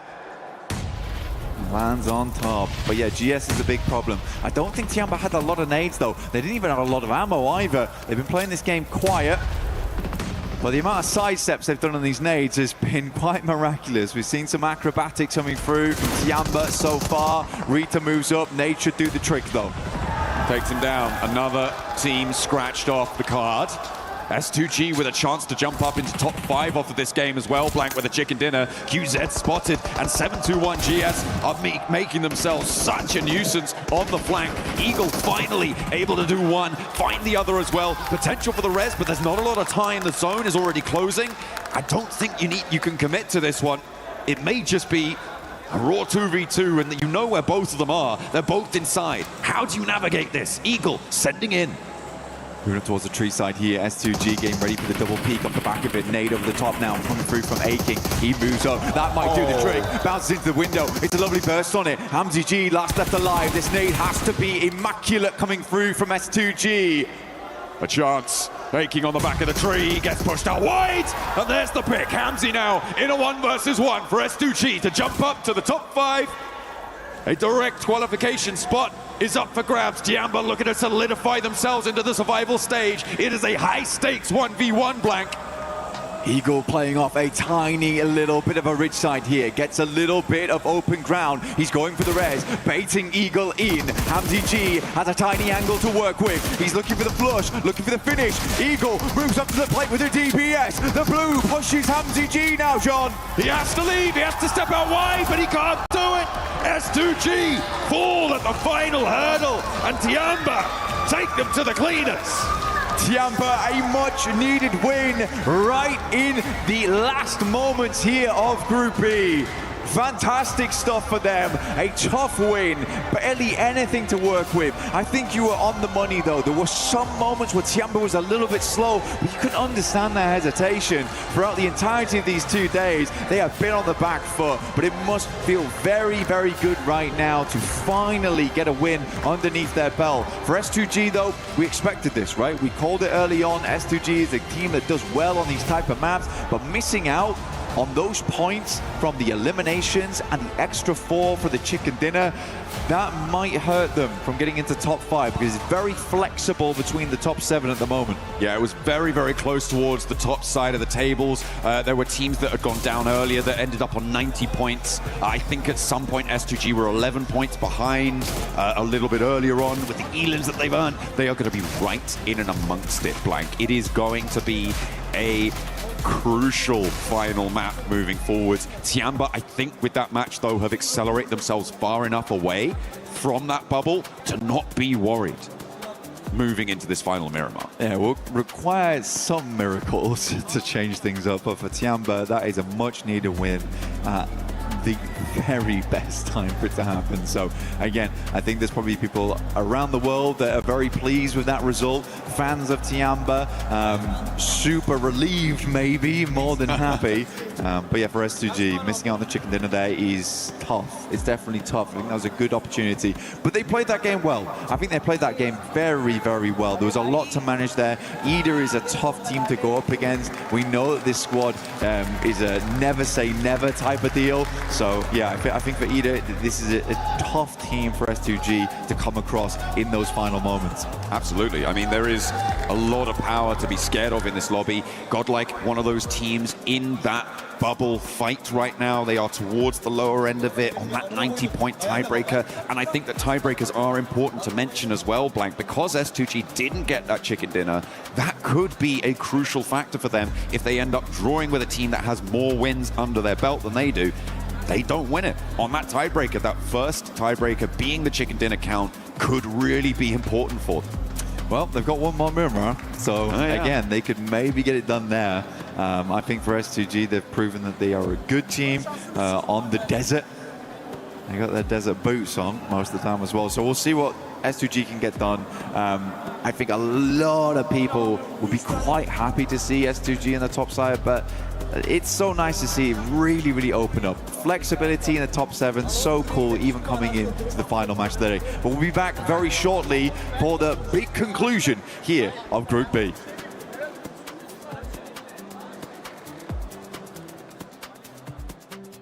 Play is in our DNA. Whenever we let it out, it becomes our superpower. Now imagine an entire city being built to supercharge it. Kadir City, powered by play.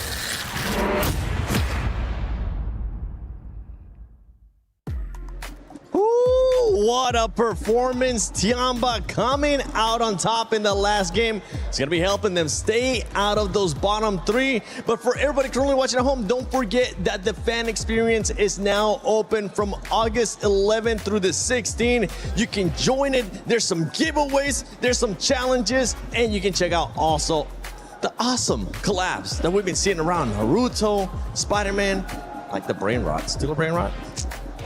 Might need to try that one out myself. I do be stealing some brain rots. I stole some earlier when I booped you guys on the head with a big chicken leg.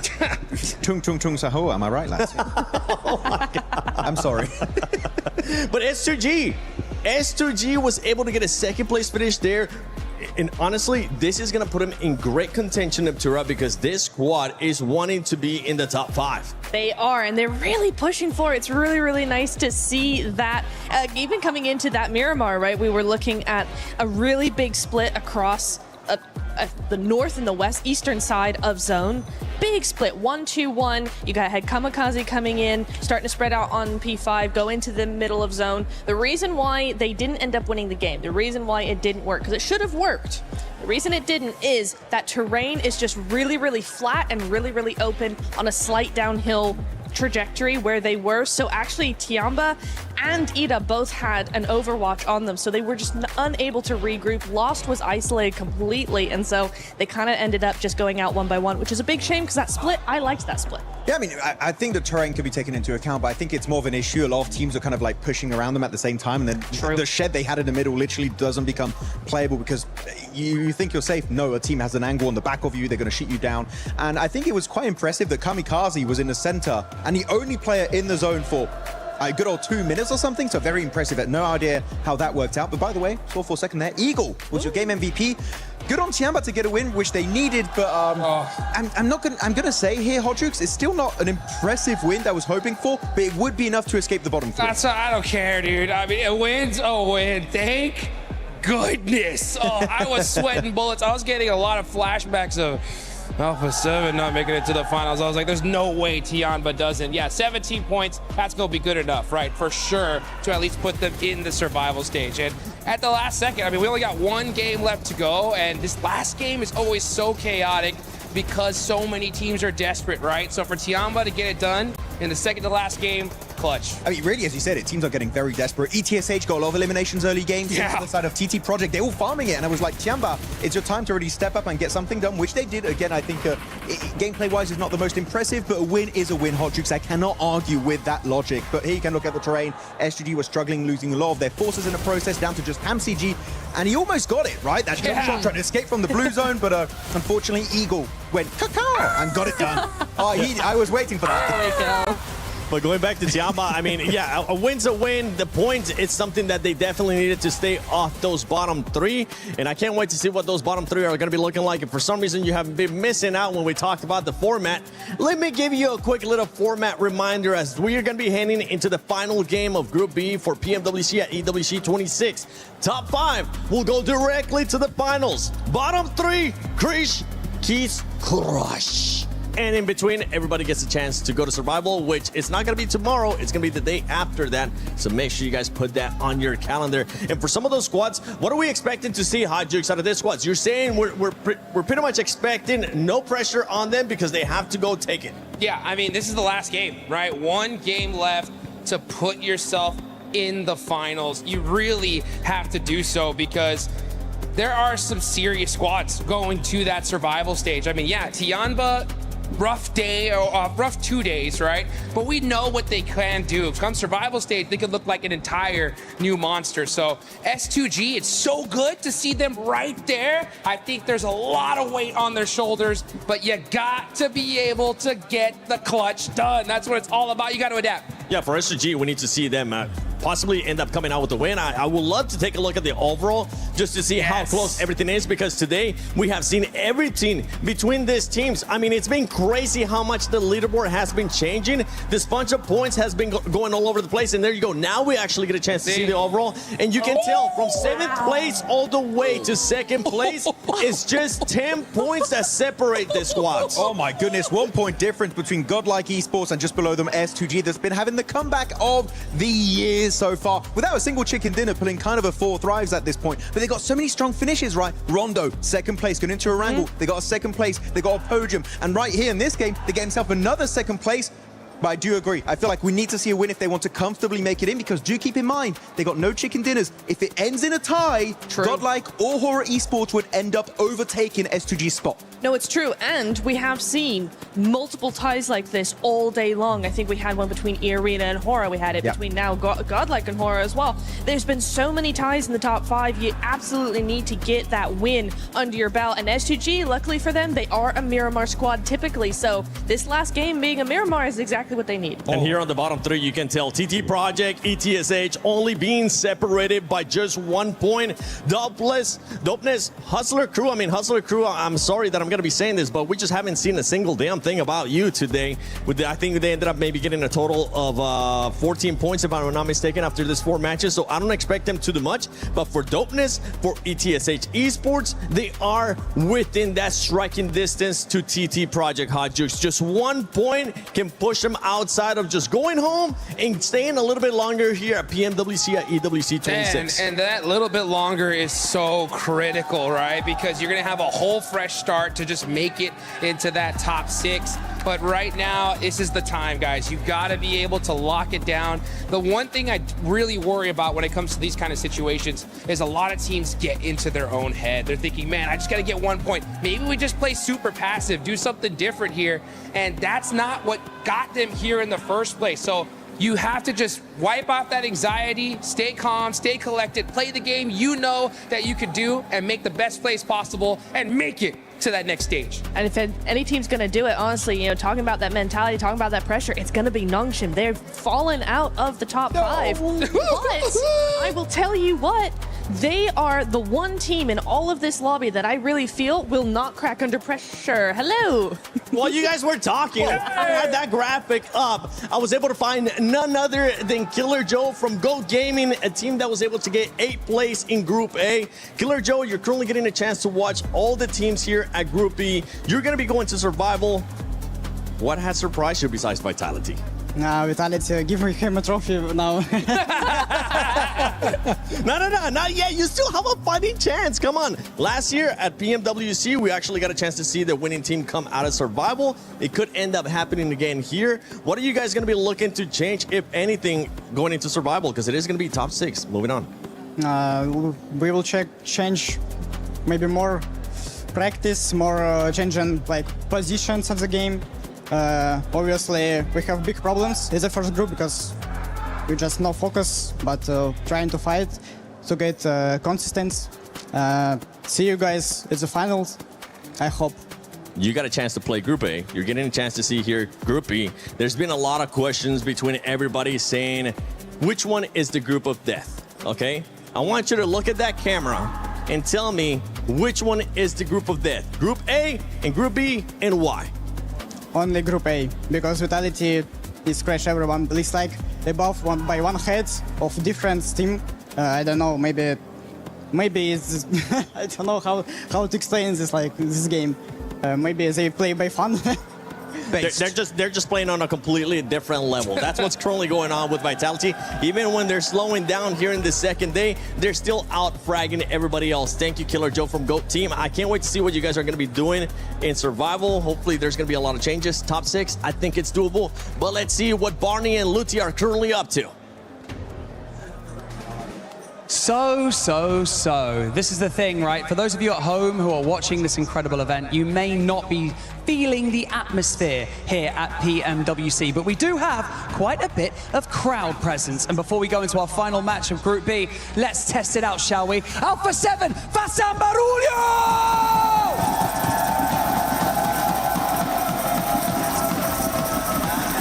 Not like it, I prepare here, bro. All right, Sport. One more game. It's now for Nepal. It is now. We saved the best till last. Godlike, let me hear you roar!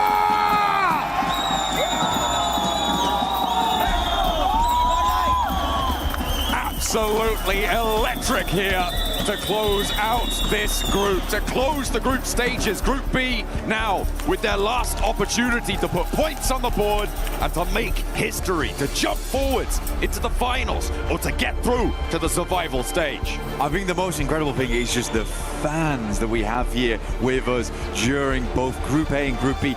Dude, we're not even in the finals yet, and there's such representation for multiple teams across the board. However, there are some teams that we do need to focus in on. We've got Wolves, Dopeness, TT Project.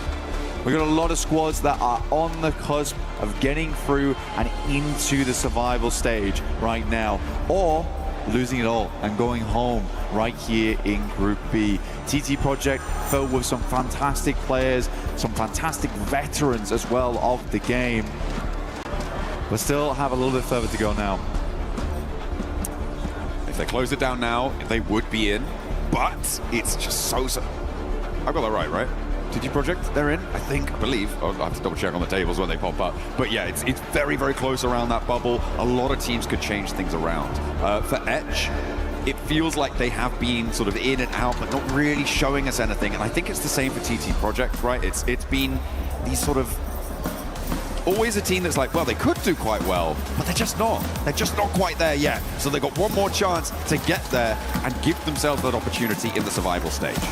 And to do that, we have one last man coming right at you very, very shortly. All our players getting ready to go now to jump into game. 5 seconds away from the conclusion of Group B here in map number 6, John. Oh, we're right at the end of the road now. There is no other opportunity to make your mark here in the group stages. Over Miramar for the last time, and maybe for once, Blank, we are on for a kinder plain path than we've seen before. It looks like it's going fairly close from the southwest side. Oh, okay, yeah. So actually a lot kinder than the most we have seen from the Middle West over towards Campo Militar and sending across the north side a little bit on this one, but very accessible to the majority of this map. Yeah, it's actually quite a nice playing path here, because you're going to be able to get over towards all the vehicles on the eastern coast here, wrap back down towards Impala Puerto Paraiso if you need to go that way. El Pozo's open immediately, as is Montenuevo, Power Grid, Picado, San Martin. There's lots of things you can do with this one. So I think a lot of teams are going to have a bit of an easier time going forward. We still haven't changed our top players. They're all in Team Vitality. That's never going to change at all. Neither is the damage numbers. Okay. It might go up. It might go up, but yeah, it's the players are not changing. Vitality has just had an absolute field day here in Group B, and we do have to congratulate them again. This has been a wonderful performance. We are going back to the past once again. BTR, when they were just so strong, but we're bringing the modern era of Indonesia. It's good to see, and that Indo pride is back in full force. We are heading over towards El Azahar right now. S2G get themselves a central position. Last time they fought out from El Azahar to get a better spot down towards the circle in Chumacera. We're able to get a second place off the back of this one. This time around, they don't have to move half as far at all. So Let's see what S2G can do. Can they get back up into that top 5? Because right now, Godlike are beating them by 1 point. And they are also right next door to them as well, in that central location in the map. Godlike west of El Azahar right now, looking to try and keep themselves in the top 5. They are our bubble team right now, tied with Horror, but losing that tiebreaker as it stands. On placement points alone, I believe, is the tiebreaker between these two rosters, both with a chicken dinner under their belt. And Horror have to move from La Cobraria. It's a fairly accessible rotate, but still pretty fraught with danger, especially given that there's actually 2 teams up on the northeast side near Torre Hamada, near Campo Militar. So maybe they're going to need to try and find a lucky spin over towards the circle, just like you guys can find a lucky spin in game right now. Make sure you're heading into the game to draw for an exclusive set for the PMWC, making sure you're looking fine, fresh, and ready for battle, as many of our players are today and for the rest of this tournament. Back on board with TT Project Split near Chumasera. They are again in the hot seat when it comes to elimination.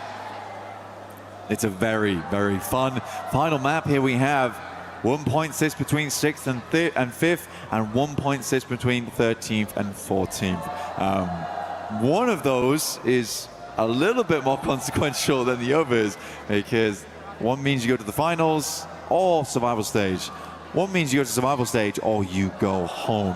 And I think right now, if I was TT Project, I'd be looking to try and get some more consistent points on the board. It's a difficult thing to try and figure out at the end of the day, of whether to try and play aggressive, try and get a lot of points early and risk going out and opening up that door for other teams underneath you. But I think the best you can do is just try and play with consistency going into these final games.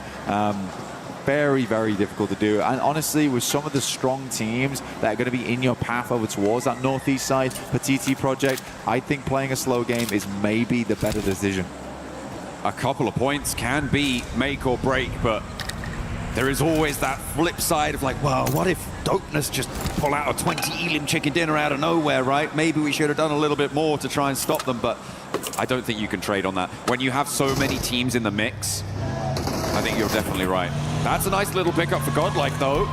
Not so nice for Hustler Crew, but like the Des said, we really haven't seen anything from them during these group stages. But it's brilliant news for Godlike to just get a little bit further ahead of Horror and break that tie, put themselves up in 4th now. Yeah, I'm putting Horror in the hot seat versus S2G. Like I say, Horror moving across from La Cobraria, they can get a pretty early rotate over. They may have to contend with Vitality in the near future, though, and that is a terrifying prospect. But for Godlike, actually, I don't mind what they're going for. If they swung back in towards Impala and tried to finish off Hustler Crew, I mean, it's cheeky, but it does work. And it would be a way to guarantee some elimination points. I mean, like you say, Hustler Crew, since those finals, the first 2 days of finals of Western Europe, we just have not really seen anything else from this team. I mean, I'm just slightly perplexed as to why Godlike did leave right in the middle of the circle and go to Los Leones, given where the circle did pop. Because if you remember, they dropped next to S2G. So it is a big flex out. It's looting time, I guess, down in Los Leones, and that's where they want to go. That's where they are going to earn a point for it. You said you didn't mind if they were going to flex back to Impala. I feel like they could have committed to Impala potentially, but no. And now Los Leones looting. Up on the northern side, Horror are making their way in past water treatment. Well, for Godlike, they've already cleared out one player from Hustler Crew. They know the team they're going up against as well, so honestly, they could just swing back over towards the eastern coast, know that they might run back into Hustler Crew at some point in the future, feel fairly confident about winning that fight versus them, which is an extra 3 points in their bag, but also more space on the map. Tiamba getting very, very close to Dopeness here. This could be the end for one. Tiamba on top right now. Matika underneath. Speaker on his way. Spot one. QZ with the shots, but not quite connecting there. That high ground is available. He's got the Mini 14 as well. Tiamba, with the chicken dinner that they were able to find in the match just previous, are now a lot safer ahead of that bubble. Currently 13 points ahead of 13th place. And for multiple teams to be able to jump that gap, it's going to take something quite big to make that one happen. So for Tiamba, I think they certainly are going to want to play this one slow. terrible spot to play with right now. Eagle, oh, it's just too easy. A couple of shots could ring out. The M249 tears through Matika. For Tiamba, any extra points is nice, but already 2 of our teams at risk of going home right now have lost 1 player. We always say how hard Miramar gets when you lose players in those first 10 minutes of the game. A lot of times you can't take the same angles you wanted before. For Dopeness, they're sat out in the open. Even though going against Godlike, they lose 1 apiece, really. Nobody is close enough to really go for this fight. Both teams now are going to have to send in, and TT Project are pushing in from the southwest side past Los Leones. An immediate response coming through, and Godlike will be first on the scene. That you can get the res here, and it looks like a no commitment from Ida. They're going to give up on that one. They know what is at stake, and another point for Godlike sees them 1 step closer, and taking a player away from Ida is a great result for them. It's a target team. They can push past very easily. You know what I do like? I like that we had the camera on S-Power. My guy is smiling. He's having a good time in these games. I mean, for Godlike, they have a great opportunity right now to sit themselves up towards that top 5, go straight towards the finals. I mean, it is quite an awesome turnaround, seeing OG as well as Godlike up there representing. It took 1 year to do as well. It's kind of mind-boggling, honestly, but fair play. Fantastic stuff. It has just been clutch after clutch, play after play. I can't respect it enough. Anyway, we are moving down towards the south side. Ida, like you say, they just gave up on it in preference of a better spot inside the circle as a 3-man, which is tough. Wolves, they're not out of the woods just yet. They're on 41 points. But with both Dopeness and Hustler Crew going down to 3 players, I think Wolves are a little bit more set than we might expect. Etch, the most flexible team in terms of trying to get through. Unfortunately for Etch, they have all 4 of their players up on the north side behind Vitality, who, as we know, are really good at this video game and will make it very, very hard for them to push past on the northern edge. Past El Azahar as well, which is a difficult area to navigate around. They might have to send through the town if they don't want to go straight past Vitality on that northern side. So a difficult approach for Etch to try and survive in this tournament blank, to get out of that zone where you get your key crushed at the end of the day. 7-2-1 trying to play center. S2G can't quite keep them at bay. With more than a knock, not just yet. They haven't managed to get rid of them. S2G, suit and boot here. They've got a lot of supplies to work with, already opening up over towards GS now. Some good damage in. Malik will go down the back lines. Lost adds a point to the tally here. 7-2-1. GS is crumbling. Really providing too much resistance here. Kamikaze stepping forwards, and S2G now drawing level. And remember, they lose that tiebreaker due to lack of chicken dinner, but they bring the firepower instead. They'll get another point to add to the tally, and they are now in the top 5 for the time being. Horror needing to try and catch up in the meantime. S2G want to add even more of a buffer. They have the potential here to jump up all the way to second with a clean fight. More util sent out. Solke spots the jump out, takes a little bit of damage, but there's 2 players now to contend against, but the smoke is making it difficult. Solke opts to pull the pin. Molotov over the top. He might just cook this one. Go for the air burst around the side. It's good. Great damage. Can't quite get his shoulder around the corner, though. Third party descends on the fight. Dopeness out of nowhere to backstop this, and they want to get really stuck in. They want to try and extract value from these fights. They've already got an elimination on side, and they are on 3 players. It's a bit of a do or die play, but I feel like if you're going to make one, now is the time to do it. Right in the middle, right in the truck stop. Try and survive as long as you can. And 3 players across the way makes S2G a little bit more timorous here. I think rightly so. For S2G, though, the points are coming to them. These are teams that are not playing up to scratch right now. For GS, they fell fairly quickly up against S2G, who have been showing a very different style of gunpowder than they have in the past. Like I said before, it feels like finally S2G have found their footing now. looked decent at points yesterday. Were able to swing back into the driving seat.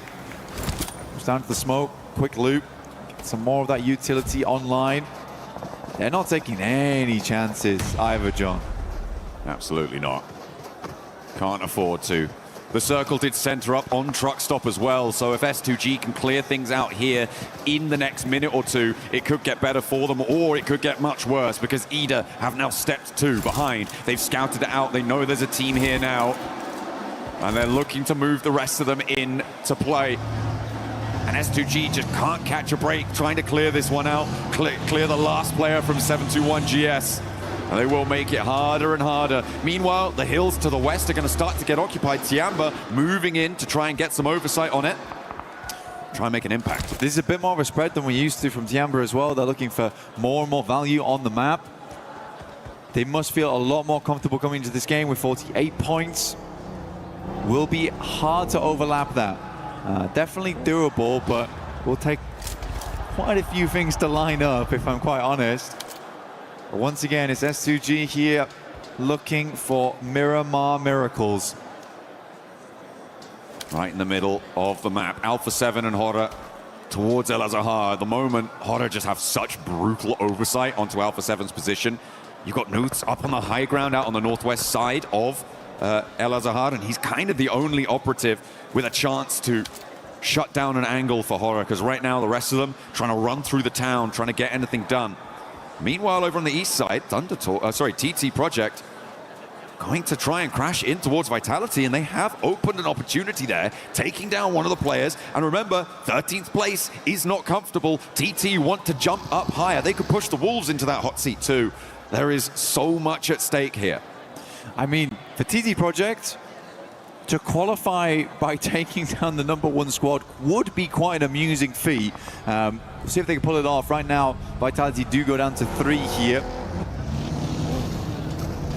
They have been playing all cylinders firing this entire time. At some point, they do have to start feeling that lactic acid. But again, it has just been marvelous. But TT Project, that initial pickoff does give them a little bit more space to work with on that northeast side. They can even pick up some of the high ground, start to swing their way through on that ridge. But it does open up to sightlines from Alpha 7, who do now need to move.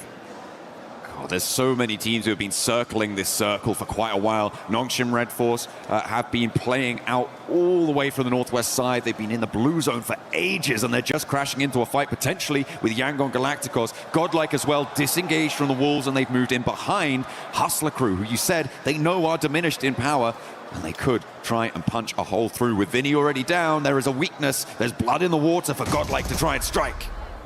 And Godlike move up, it's almost poetic how it's all happening as we expected it to. Vinny goes down to Manya, and again, perfect plans laid in motion by Godlike, now being executed on them. The blueprint being followed to a T. Beautiful stuff, but they still have to keep going a little bit more pacey. Yangon Galacticos reinforcing the south side against this Godlike push. Sure, Hustler Crew kind of not able to do too much here, but in this compound, Yangon Galacticos have a much stronger foothold. In the meantime, Nongshim Red Force looking to try and change the tune towards TT Project up on that northern side, a little bit closer to that fight. Tiamba looking to take on E-Arena, who as well are in danger. All of our linchpin teams on the tables blank are going hell for leather into the fight.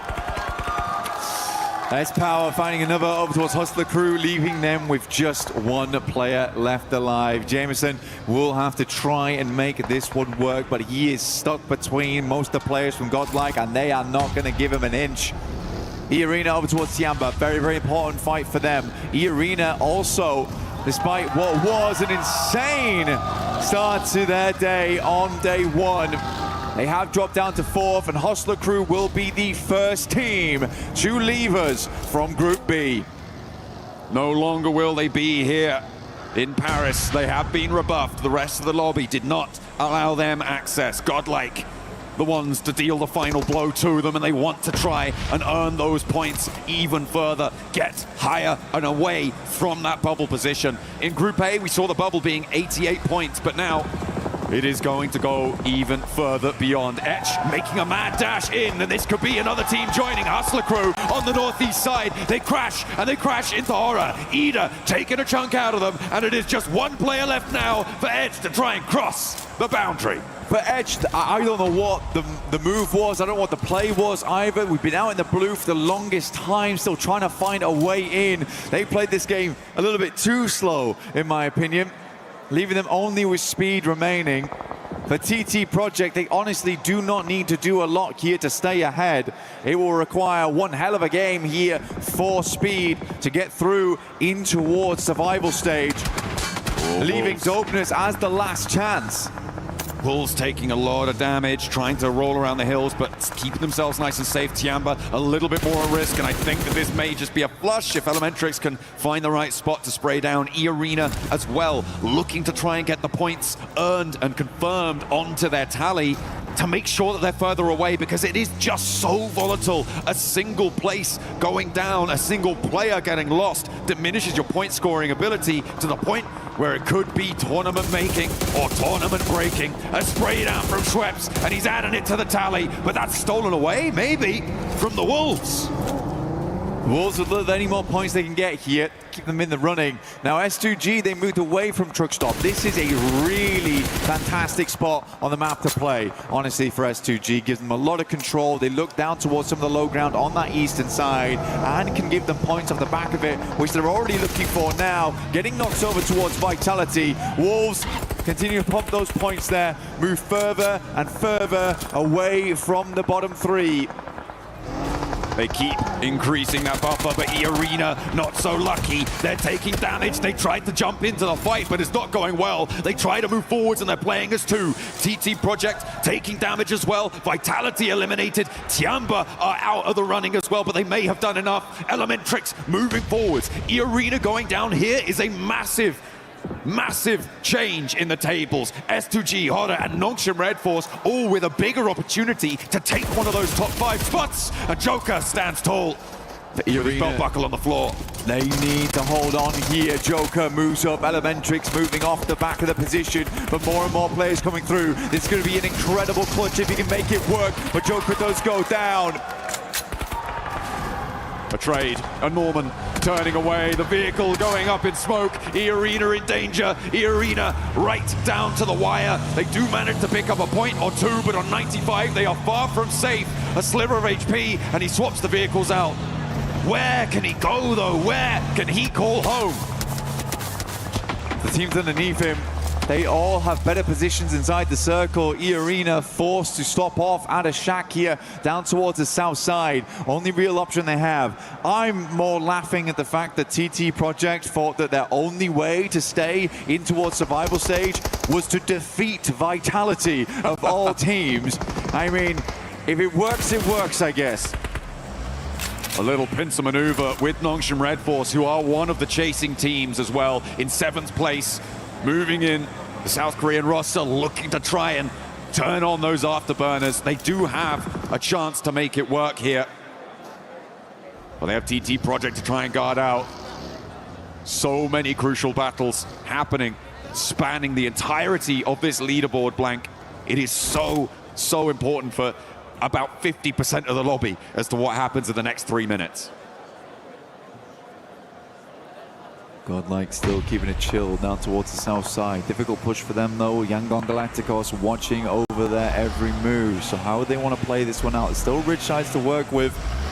Denying those sight lines, but as we head over towards that northern edge, goodness me, you have the eyes of many teams looking your way.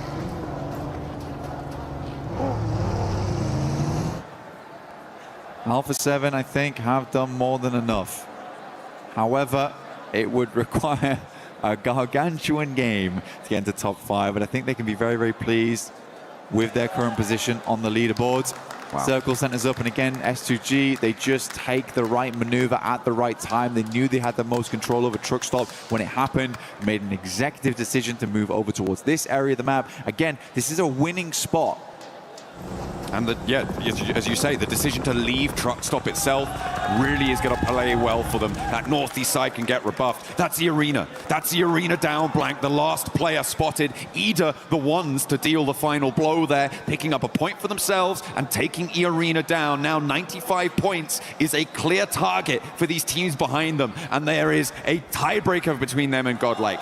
There's Ida 1 point behind, 3 points behind for Aura and for S2G. And Nongshim Red Force with a chance to blow that one away as well here with a chunk of points and a big game for the South Koreans. It is just so deadly to be going down at a time like this.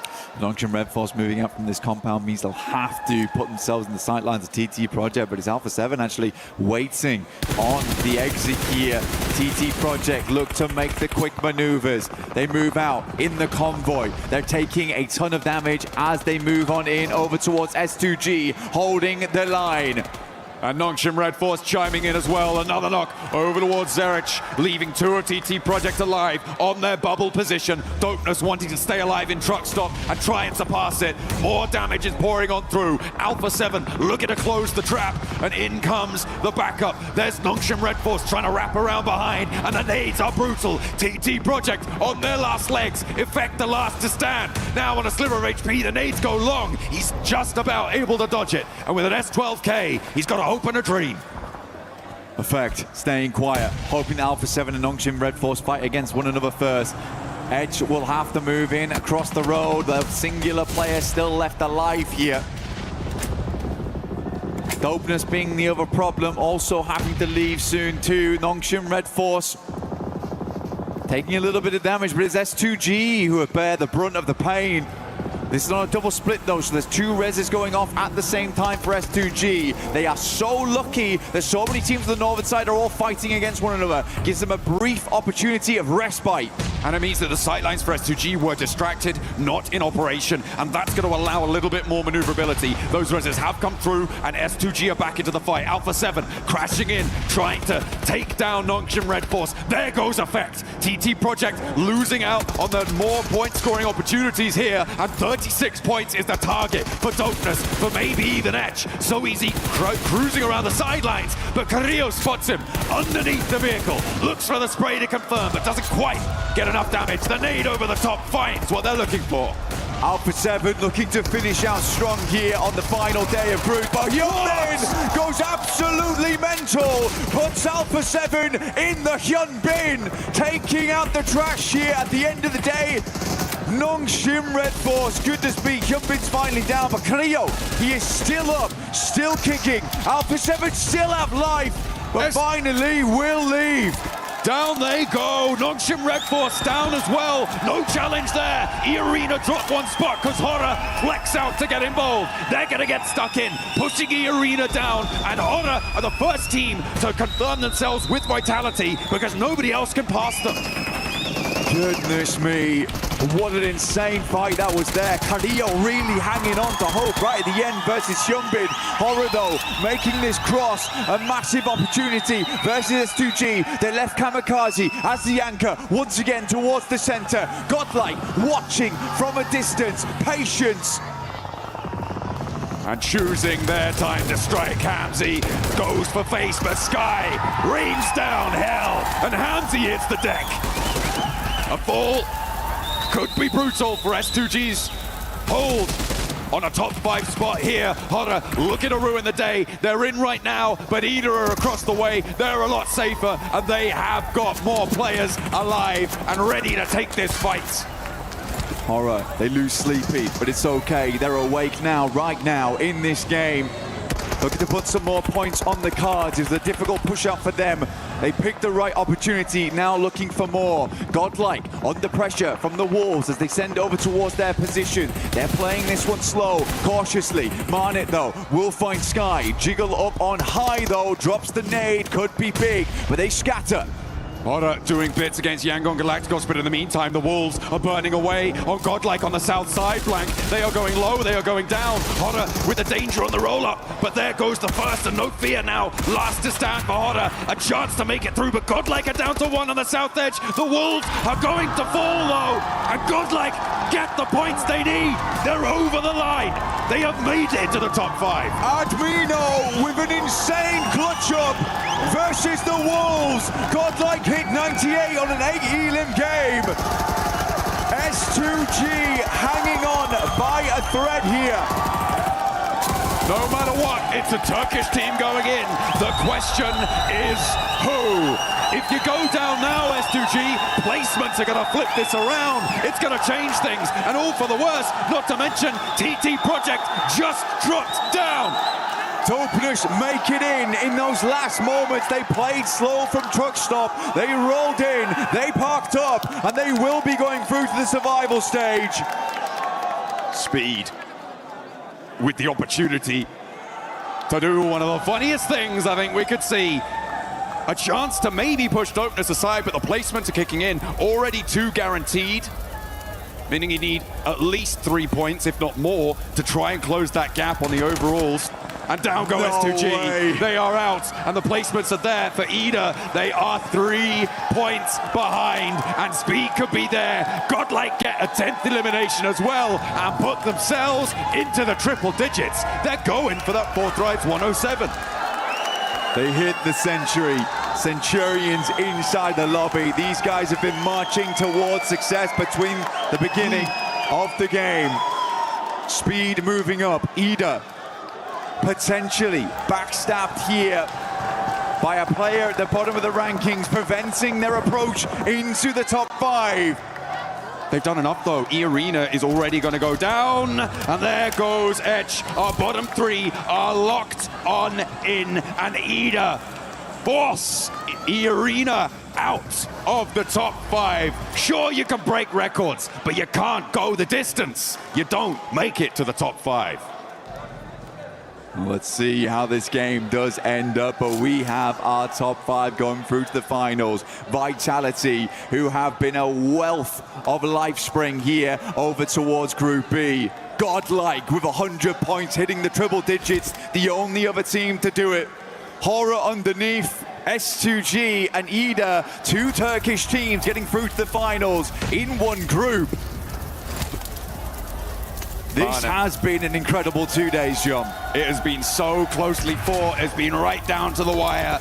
It's just a matter of shutting this one out. Topnus making it through by the skin of their teeth to join the survival stage is over the top. A lazy float over will be enough to shut down Mana, and Yangon Galacticos will join that survival stage as well. Now Ida looking to rattle some skulls around the edge as they roll over the top here. Godlike looking to put the hurt down as they ascend. Speaker low gets the first aid off though. Kenji potentially rezzed up here off in the distance, either trying to play around this little bit of terrain. Salmi has a nade, looks to throw it, goes long but not long enough. Got another one. Wants to go a little bit further maybe, if he's got that read right. The Cook looks pretty good, and it tags Lufa, takes him very, very low. The smokes are bloomed, keeping Ida safe on their angles. There's a nade in response, and Lufa able to do what Salme couldn't and managed to clock that one. Amino was clutch before, but will he be clutch again here? A 1 versus 3 would be necessary, but down go Godlike. They have done enough though, Blank. They have made their way to those grand finals, and Ida looking to join them. Topnus, are they gonna find it right at the end? A 1-2 punch against Ida. Speaker around the tree with the shotgun goes down, and Rita and Emre look to try and bring it to bear. They find what they're looking for. 3 chicken dinners today, and they make their way to join the top 5. Taking half the map so far. Ida with a hell of a run here in Group B, right at the end. But Vitality was insane. Godlike will join them in the 100 points club. But really, Ida has had a hell of a run. What a resurgence from Turkey. S2G and Ida both putting pedal to metal when it mattered, and their metal was tested, and they proved themselves worthy of one of those direct spots to the grand finals, joining some of the best teams in the world. We've got to make a couple more spots available though, and that is for our survival stage teams, Blank.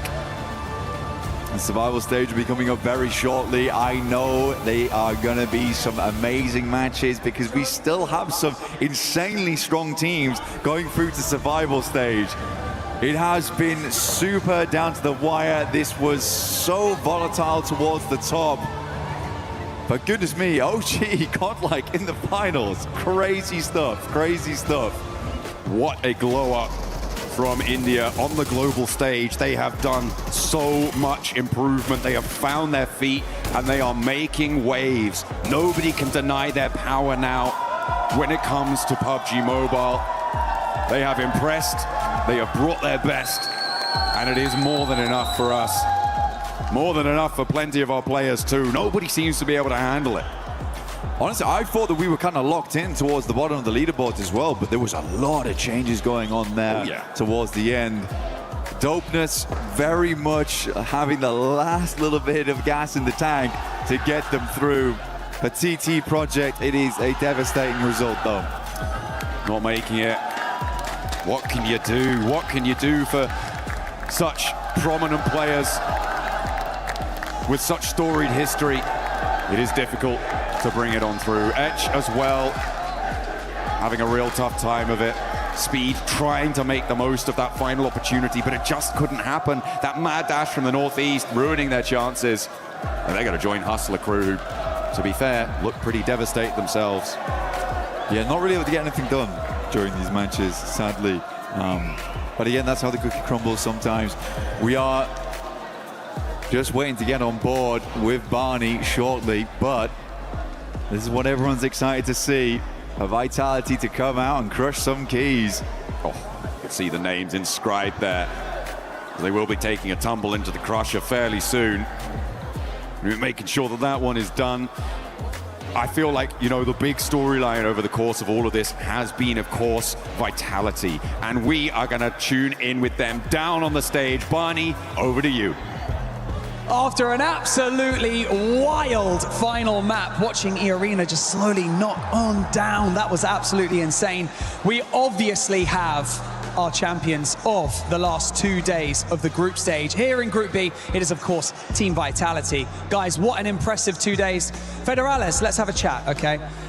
Now, I wanted to ask, with yesterday being so impressive, such a great day for you guys, was today an opportunity to just try some new things and try out some new strats? Like, what was today like for you guys? Yeah, that's definitely what we do right now today. We try new rotation, we try new gameplay, the way we try to fight more. Yeah, that's it. That was it. Now, waiting for you guys in the finals next week, we obviously have some pretty heavy hitters, the likes of Four Thrives, Orangutan, Aurora Gaming. What are your thoughts going into next week? Who do you think is going to give you the toughest time? I think that question is for Axel Zargel. So, oh, okay. Untuk tim yang ada di final tentunya kan ada Orangutan, ada juga Four Tribes dan juga tim-tim yang lain sudah lolos dari grup A dan juga grup B. Menurut kamu tim paling susah untuk dilawan di final kira-kira siapa sih? Apakah ada? Ngomong Indonesia. Ya. Sekarang kita masih belum kebayang sih kayak lobby yang ada di final nanti. Cuma pasti bakal lebih keras daripada grup stage ini karena tim-tim yang masuk kan tim-tim yang terbaik kan. For now, I have no idea because the final stage is not set yet. There's still like another teams that are gonna join them, but it's definitely gonna be harder for us to win because it's definitely gonna be the best of the best. Yeah. We'll be the best of the best in that lobby.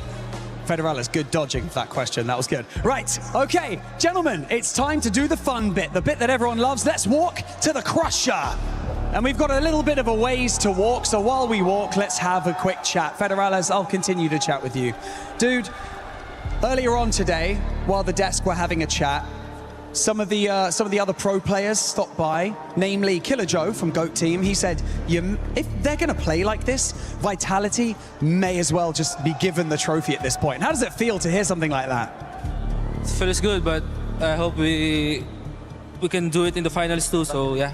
Yeah, of course, you got to do it in the finals, guys. Right, I want you to go around to the back of this crusher. I want you guys to line up for me. So everyone step up onto the step, please. This is the fun bit. Right, now we've got to do a little bit of explaining. Let's set the scene here. 3 teams are being eliminated from the entire of PMWC right here, right now, by you guys, okay? We've got Hustler Crew, we've got TT Project, and we've got ETSH Esports. Look, this is the nature of the competition, but, you know, is there anything that you would like to say to those eliminated teams before we have to send their keys down? Me? Yes, you. Nice try and better luck next time, I think. Nice try, better luck next time. Okay. Would you like to press the button and open up the iris of the Crusher? 3, 2, 1. Nice and smooth, I like it. Okay, gentlemen, this is how the cookie crumbles. We're gonna pull on this lever and it's gonna crush the remaining keys. Would you like to give it a go? Who would like to do it? In 3, 2, 1, pull it! And there they go. Was that satisfying? Was that good? That was good. Satisfying? Yeah. Yeah, kind of. Okay, you gotta stop doing it, man. Come on. It's all fun and games until someone gets hurt. Now we're gonna have to do that obviously again next week. And of course, in the survival stage, plenty of PMWC action to come your way. Congratulations one more time to Team Vitality. What an incredible performance over the last 2 days. But we've got to break down everything we saw today on day 2 of Group B. Let's head back to the studio to do that. A dominating performance out of Vitality in this past 2 days for Group B. PMWC at EWC 26. This squad was just looking different. You heard it there from Federalis as well today. They were just trying different stuff because they didn't really have to try that hard with how they were able to perform in that first day.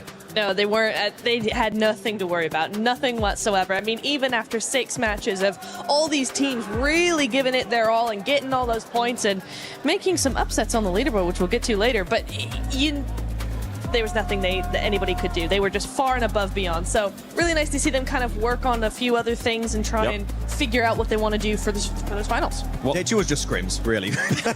Exactly. That's exactly what it was. But something that we do need to note, as we were able to note it in the past, for India, step up, baby, because it's time for you to shine. You have 2 teams now in the grand finals and getting a chance to maybe, honestly, with the way they've been performing, to end up finishing in the top 5. They have Orangutan, they have Godlike, and boy, have these teams have performed well for India. There were so many haters, so many doubters, and you know what? Doubters, I was one of them just a few days ago, but we were proven wrong. Orangutan, Godlike, stepping up and making it right into your grand finals. What a step up for the entire country here. And you know what? After their dominating performance, getting 2nd place in their respective groups, they can do it again. Who knows? Maybe a podium is on the line for India. And there we have the teams that are already in the finals, gonna be waiting from group stages for Thrives, OG, Aurora Gaming, Team Flash, Enigma Galaxy, Vitality, IDA Esports, Godlike Esports, Aura Esports, and S2G as well, Ace.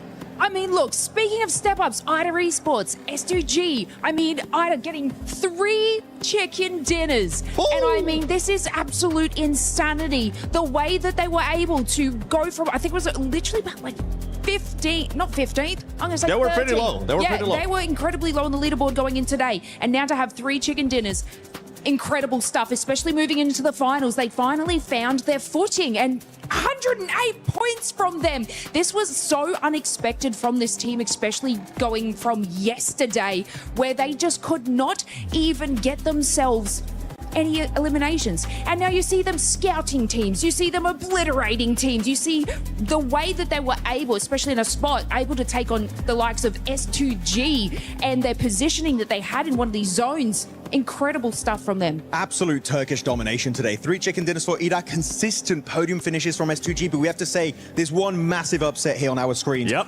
E-Arena. What happened after that initial record-breaking rondo? 39 points on a stadium finish, and after that, they just disappeared and fell out of the top 5. It's not like you have to be number 1, top 5, and they still couldn't make it.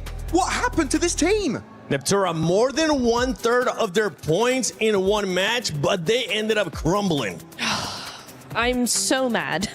I'm so mad because E-Arena was one of the teams I was really looking forward to seeing, and we just didn't see anything. Yes, we had a massive record-breaking Rondo to start off everything, and you're right, they got a third of the points. Well, where did they go? You said what happened? What did they do after that? The answer is nothing, Max. They did nothing. Unfortunately, really nothing. Nongshim Red Force, I'm very sad. Day 2 didn't do much. They were very passive, not willing to commit to fights. I think Nongshim Red Force felt the pressure, very indecisive, but here we go. Third page, ETSH, TT Project, Hustler Crew going straight to the airport, straight to Charles de Gaulle. But Dopeness, that third party chasing down Horror after they were fighting onto Alpha 7. That was literally their lifeline at PMWC. They don't go for that big play. Chances are, Dopeness do not make it to the finals. So good to see Japan will make it to that survival stage. It's pretty dope of them.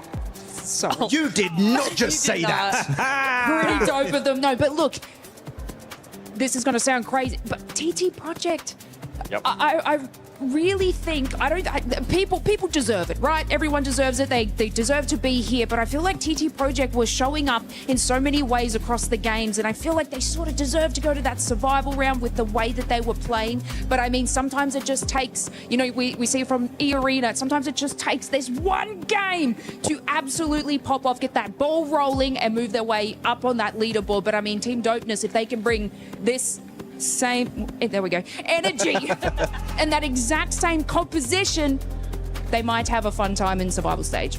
Yeah, I was looking at the leaderboard there, especially in the top 5, and something that did end up impressing me that we have to make sure we point out was Godlike's eliminations, because there were a lot more eliminations than what Orangutan was able to get, which was one of my biggest feedback for some of that squads, right? You got to be able to match the aggressiveness that the lobby is currently giving some of these teams, and with the way that Godlike was able to perform here, being aggressive, getting those eliminations, it puts them in such a great spot when we end up going to the finals. And for India, I'm just happy by the way these teams are performing. The scrims, the international scrims are paying off for these squads, and everything is looking good as we see the qualified teams to survival stage.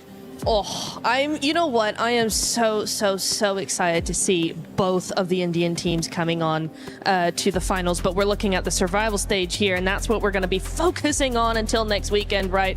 We're going to be looking at ULF, AGAL, GOAT Team, Furia, E-Arena, Nongshim, Alpha 7. The list goes on, and already I'm seeing some massive players here, Max. That is just going to be insane going in. We're going to have a great 2 days ahead of us. It is honestly, it's an intense lobby. Every single time, I feel like we end up saying this, Max, this is one of the best lobbies we have seen so far. Going into that survival, that could end up being a grand finals lobby. That's how stacked it is. One surprise that we got a chance to see there from that graphic is Furia and Alpha 7. Alpha 7 was expected because of the way they've been performing, but for Furia, we expected a lot more. Hopefully, they got a chance to see what happened here in Group B, and they can turn it around in survival. And they need to step up massively. But you know what? Hey, Alpha 7 surviving the group stage. Oh my goodness, what is going on? It happened! It happened! They made it to the next stage here at PMWC, even though that Brazil, we need to see a step up, right? So far, none of the teams of that region have qualified for the finals. It will be very weird to not see any Brazilian representation into the finals. So very excited to see how that's going to go down for them. But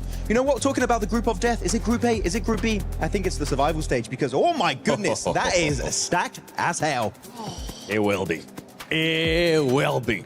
Well, let's see who was the MVP of this group, as we got the top 5 players, and no surprise that we have 3 players of Vitality Raceat coming out on top there with the 30 eliminations. But yes, S-Power, no fear as well, making sure that it wasn't just a full domination from Vitality, Lace.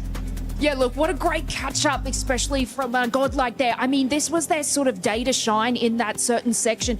Yeah, no one's catching Vitality, guys, okay? I told you at the start, you're like, Lace, why do you keep harping on about them? This is why! This is why! Do you see the cohesiveness of this team? You see the damage output that they are able to get, and it's not just from one shining star. It's from over half of the roster. Yeah, look, it's Ray Ray there. It's my boys, Ray Ray, the Ray Ray duo. Hey, Ray Ray. Hey, Ray Ray. Is that sticking? Are we keeping that? I kind of like it. Absolutely. I like it. Let us know on social media. Use that hashtag EWC and hashtag EWC26. Hashtag Ray Ray. And hashtag Ray Ray. Hey, Ray Ray. if we end up seeing that, if it actually sticks, that'll be amazing. Before we end it here, what are we looking for? We do, by the way, for everybody currently watching at home, don't forget, we won't be on tomorrow, but we will be on the day after that on Tuesday, which, if I'm correct, if my math serves me right, it will be August 11th is when we'll be back with Survival Stage. Anything that you're looking forward to in Survival? Nongshim to be number 1. Oh, that's a hell of a They're prediction. going to win Survival Stage. I know they will. Okay, I take that prediction. And for predictions, don't forget to go to the EWC app because you will be able to put in your predictions as well. Let us know how you guys are doing so far because your predictions list have been pretty spot on. What are you looking for, Survival? Okay, this is not going to be like a spot-on prediction, but this is going to be a prediction that I really want to see, and it's AGAL make it into the finals because I want to segue into the club championship and what they're able to do. Sorry, Falcons, but I want a different club to win, so I hope AGAL can push their way into the finals and get them some more points to carry on flying over the Falcons. Okay, Vitality isn't looking bad either. I mean, right now, we even got Killer Joe from GOAT Team saying, just give him the trophy. Hold on, slow down. We still got a lot more games here for PMWC at EWC 26. Max, how about you? I mean, look, Nongshim, Red Force, Furia, they're kind of the obvious ones. I'm going to say Tiamba. I was very disappointed with how they played back in PMMI, right, the Macau Invitational. I was like, okay, this team, I think top 5 is possible. And today, just no aggression, very indecisive. And I was very surprised, especially with a player such as QZZ on the lineup. I was like, what's happening? This team slowed down to an absolute halt. So Tiamba, I would say, is a team that, alongside AGAL that you mentioned here, Lace, I need to see more presence going into that survival stage. I want to see more presence too. And that could be one team that ends up benefiting of going to Survival. Alpha 7 is on that list as well. Teams that have been trying different stuff, but honestly, this was how it was played for group stages. Not no more. Now, when we end up going to Survival Stage, it is going to be about being in the top 6 if they want to make it to the finals. If you don't end up being in the top 6, your butt is going to go home and you're not going to be able to play for even more prize pool here at PMWC at EWC 26. Ladies and gentlemen, it's been the 7WG joined by Lace, Maxman, and Neptura. Thank you so much for the amazing fun. Hopefully you guys didn't get a concussion from when I hit you with the chicken leg, but we will see you Tuesday, August 11th for the start of Survival Stage.